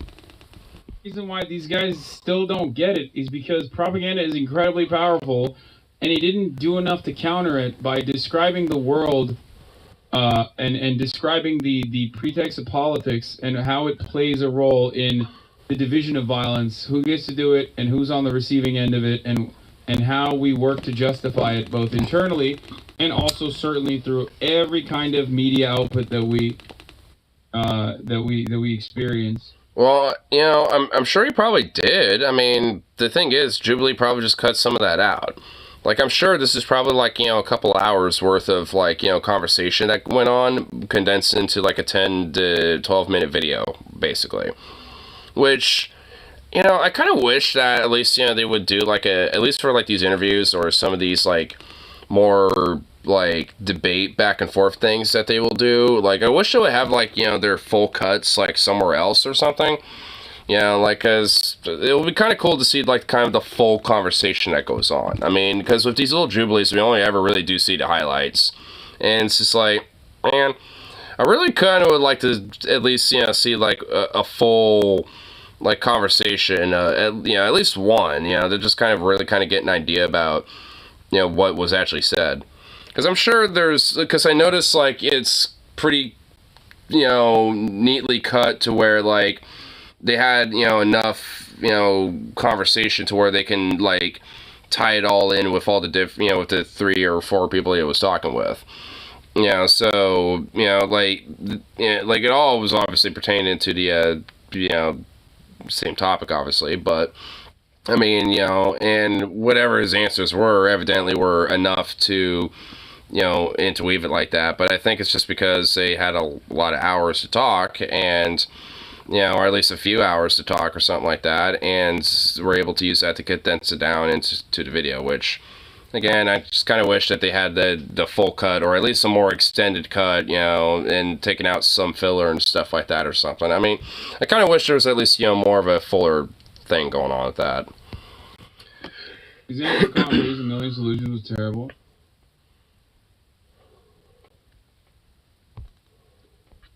Anarchists cannot help their predisposition to acting like a federal agent. Agree, like for the most part, like just being like a global person, I think we both can say that we want the world to be like a better place. I'm not a person with like very strong political views. My beliefs are do whatever makes you happy as long as it doesn't hurt other people or yourself. Everybody can be happy without harming others. Well, I wish other people thought the same. I mean, end of the day. Yeah. Brother, you need to understand something. If gosh dang. Where'd he get that? Whoa! Fucking no shit! Take my glasses off. Let me tell you something, brother. Tell you something. If god dang Hillary, Hill Dog. Hill Dog. Okay. Hill Dog Obama. Hill Dog Obama, man. Everybody knows this. Obama is gay. And Hill... is that an airsoft? Dog is also a man. I can't tell. They got gay married. Anyway, if he come out here, California, let me tell you something. Actually, it has to be because it's not California compliant if that's the case. Come out here, Hurricane Hillary. Hurricane Hillary. You understand me? It's called Castle Doctrine. I heard Hurricane Hillary's coming out here. I'm ready to go. I'm ready to go, brother. Yeah, yeah, brother. I'm gonna go out there. I'm gonna start shooting the hurricane. The moment I see that hurricane outside, I'm gonna say, hell no. Hell no. Get to shoot the ground too. Just for extra precautionary measure, I tell you what. Yay! What the fuck? Oh my god. Yeah, I actually kind of hope he actually is okay, with all that, along with everybody else. I know there's, like, some of those fucking wildfires, or not wildfires, like, some of those, like, flash floods. I'm so used to California getting wildfires, it's kind of ingrained in the head, but, fuck. Speaking of, look at this. Holy shit. Goddamn. People are still doing their shit, but like in a foot of water. Swoosh. Fuck. This is probably the most water that California has seen in like a decade, dude. Holy fuck. Why are people just out? Why are people just out doing their shit? Didn't they not see there's literally water everywhere? What are people, dude? Oh my god, Californians don't give a fuck, dude. People in LA don't give a fuck, do they? Or just in California in general, did they not give a fuck? Yeah, gets tropical storm, whatever. Yeah, stuff flood, big whoop. Like, what the fuck? I mean, I guess what can you do, I suppose, but, I mean... So, like, what, you're gonna go to work and it's like, alright, well, it looks like we're flooded, I guess go back home and you drive back in that sludgy, flooded bullshit. I'm like, yeah, it sounds good. It sounds like a great time. What the fuck? Oh my god, dude. That is like some straight Floridian, like, mentality right there, dude. Just not giving a fuck. Oh my lord, dude. Man.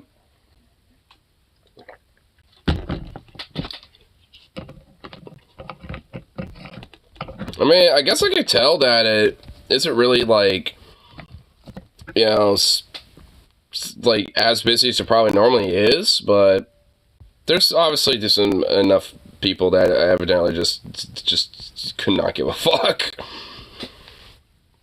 If anything, I bet some people are like, oh my goodness, we never had this much rain. This is going to be good for the droughts. Not realizing how disastrous it actually kind of is. It's like, oh my lord, dude. Ay. Dios mío. Just wait until next year, California. It's going to get better.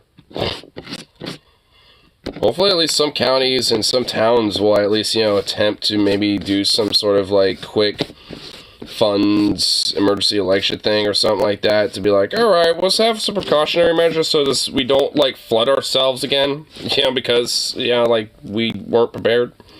Which, I mean, to be fair, how can you really prepare for that? I mean, it was kind of like, what? Like, oh shit, there's a hurricane coming over here? Like, what the fuck? I mean, so... like, yeah, it's something that you don't really think about, because the last time it happened was, like, in the 1860s, apparently, like, so, yeah, California doesn't get that shit, so it's like, yeah, it's one of those things where it's like, how really can you prepare for that? Just weather it out and just rapidly, you know, set shit up, you know, in hopes that, you know, it ain't bad the next time, and it doesn't happen again, but, you know, it will.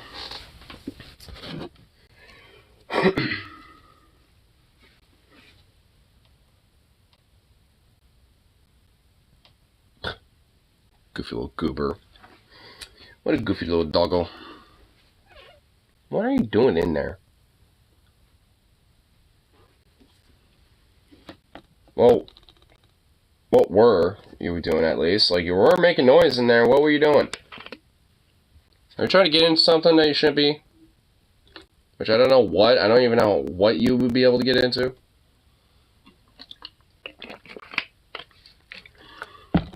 Little goof. Little goofball. Yeah. There's like one more thing to check out for 2 p.m. Surprisingly, you know, I had some stuff for Sunday. You know, like, despite it, you know, being, you know, the Sabbath, like, yeah, it had an exceptional Sunday. We had stuff to, you know, look at. Even though YouTube's usually, like, dead, has, like, nothing. So that's actually, you know, very surprising. I think, you know, a part of this, you know, hurricane thing probably has something to do with it. Oh shit, there's, like, a live stream of some shit about it. Oh shit, is this that? Whoa, someone's actually driving around in it, like, right now. The location you want the units to meet? Oh, fuck, that's loud. Well, I don't know where this is, but holy shit, yeah, they're out, isn't it? Yeah, I think this might be, like, right now. How many more Robert rifle units do you need? Rifle units. Rifle units? Wait, yeah, I heard rifles? Wait, what the fuck? What? Wait, hold on. I'll turn this up. Wait, what? 750 Cleon. Go through number 240. I want to turn it back. Hold on, what? Do we have any outside services? With residence 550 Cleon Avenue, 5750 Cleon. Go through number 240, 1539. Weird. Code 6 last seen northbound on Channing in unknown direction. Well, it looks like a bridge here. How long has this been going on for, anyway? Oh, wow, this has been going on for a while. Have these guys just been literally driving around this entire time? I think they yeah, they have. They're just driving. Yeah, it looks like, yeah, they must have started, yeah, so they've, wait, what the hell? They're on a boat barge. Where in the fuck were they? They're on this bitch. Wait, wait, what, this was going on, wait, what the hell? Okay.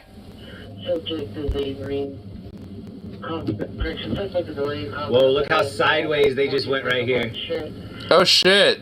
Oh no. It turned into like a Universal Studios where it's like, oh shit, we just broke out. We're gonna accidentally take the ferry into LA.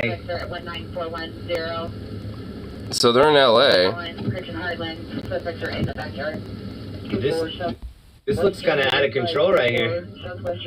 A little bit. Yeah, what the fuck is going on with that boat? I've seen it go sideways. Thank you, bro. No, you're good.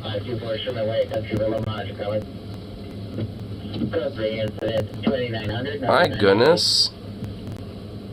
Let's go back over here in the live part. So yeah, these guys have just been driving around like everywhere. Thank you to anybody that went over and left a like on that Calamity Girl interview. If we can get that to 1,000 likes, that interview, that would make me really yeah, good for you, buddy. I'm hearing Morse code too in the background. He's got all sorts of shit going on in the background of his truck or something. I mean, wherever he's at specifically doesn't really look super bad, but I mean, it certainly doesn't look, you know, great at all. And I'm imagining it's just going to continue to rain for like another day or two. So it's probably just going to get worse. But yeah, like, oof. Things are definitely looking pretty, like, ridiculous. Like, Dios mío.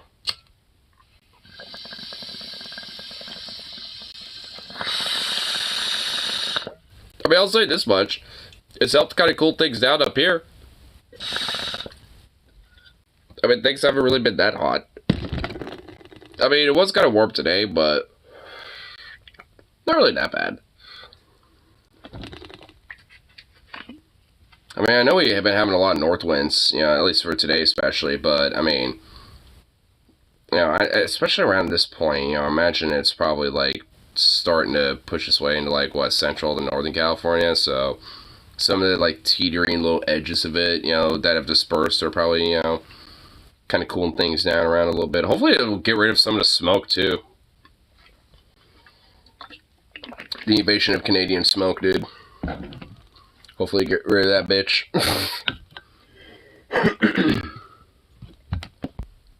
Because, man, dude, that sun was red all day today, too. The sunset was actually kind of, like, kind of cool, but kind of weird and a little freaky. I mean, every time I, you know, see this, like, thickness of smoke and shit, it always just kind of gives me this sense of ominous, like, it's kind of feeling. I mean, especially considering there's been times in the past where certainly have gotten pretty too close for comfort, especially, so it's like, sometimes it gives me the EBGBs occasionally. Not all the time, but sometimes.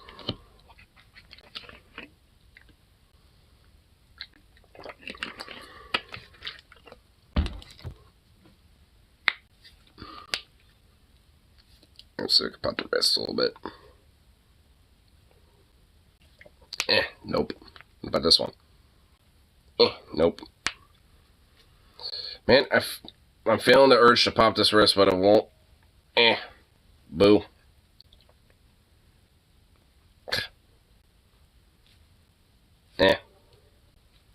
Bitch.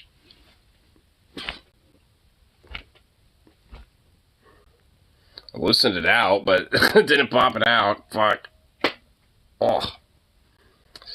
And at some point it's gonna happen. And when I do get that, oh my god, it's gonna feel fucking good. I've always heard like mixed things about like it, you know, it being like good, but also like bad. You know, to like pop your joints and shit.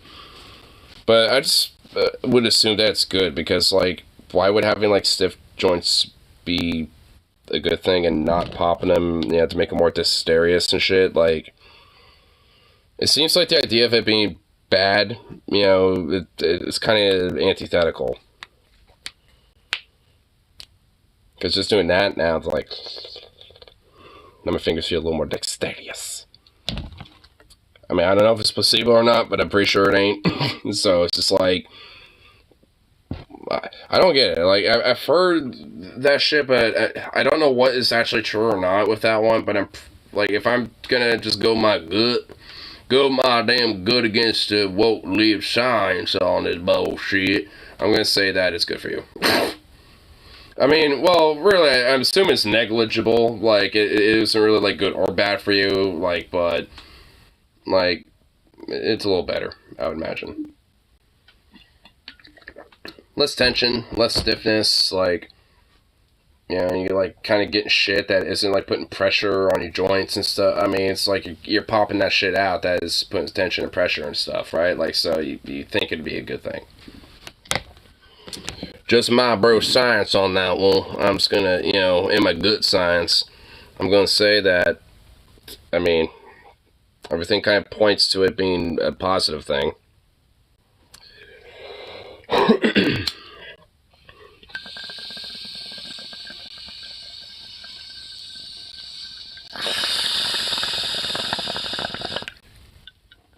But, idiot.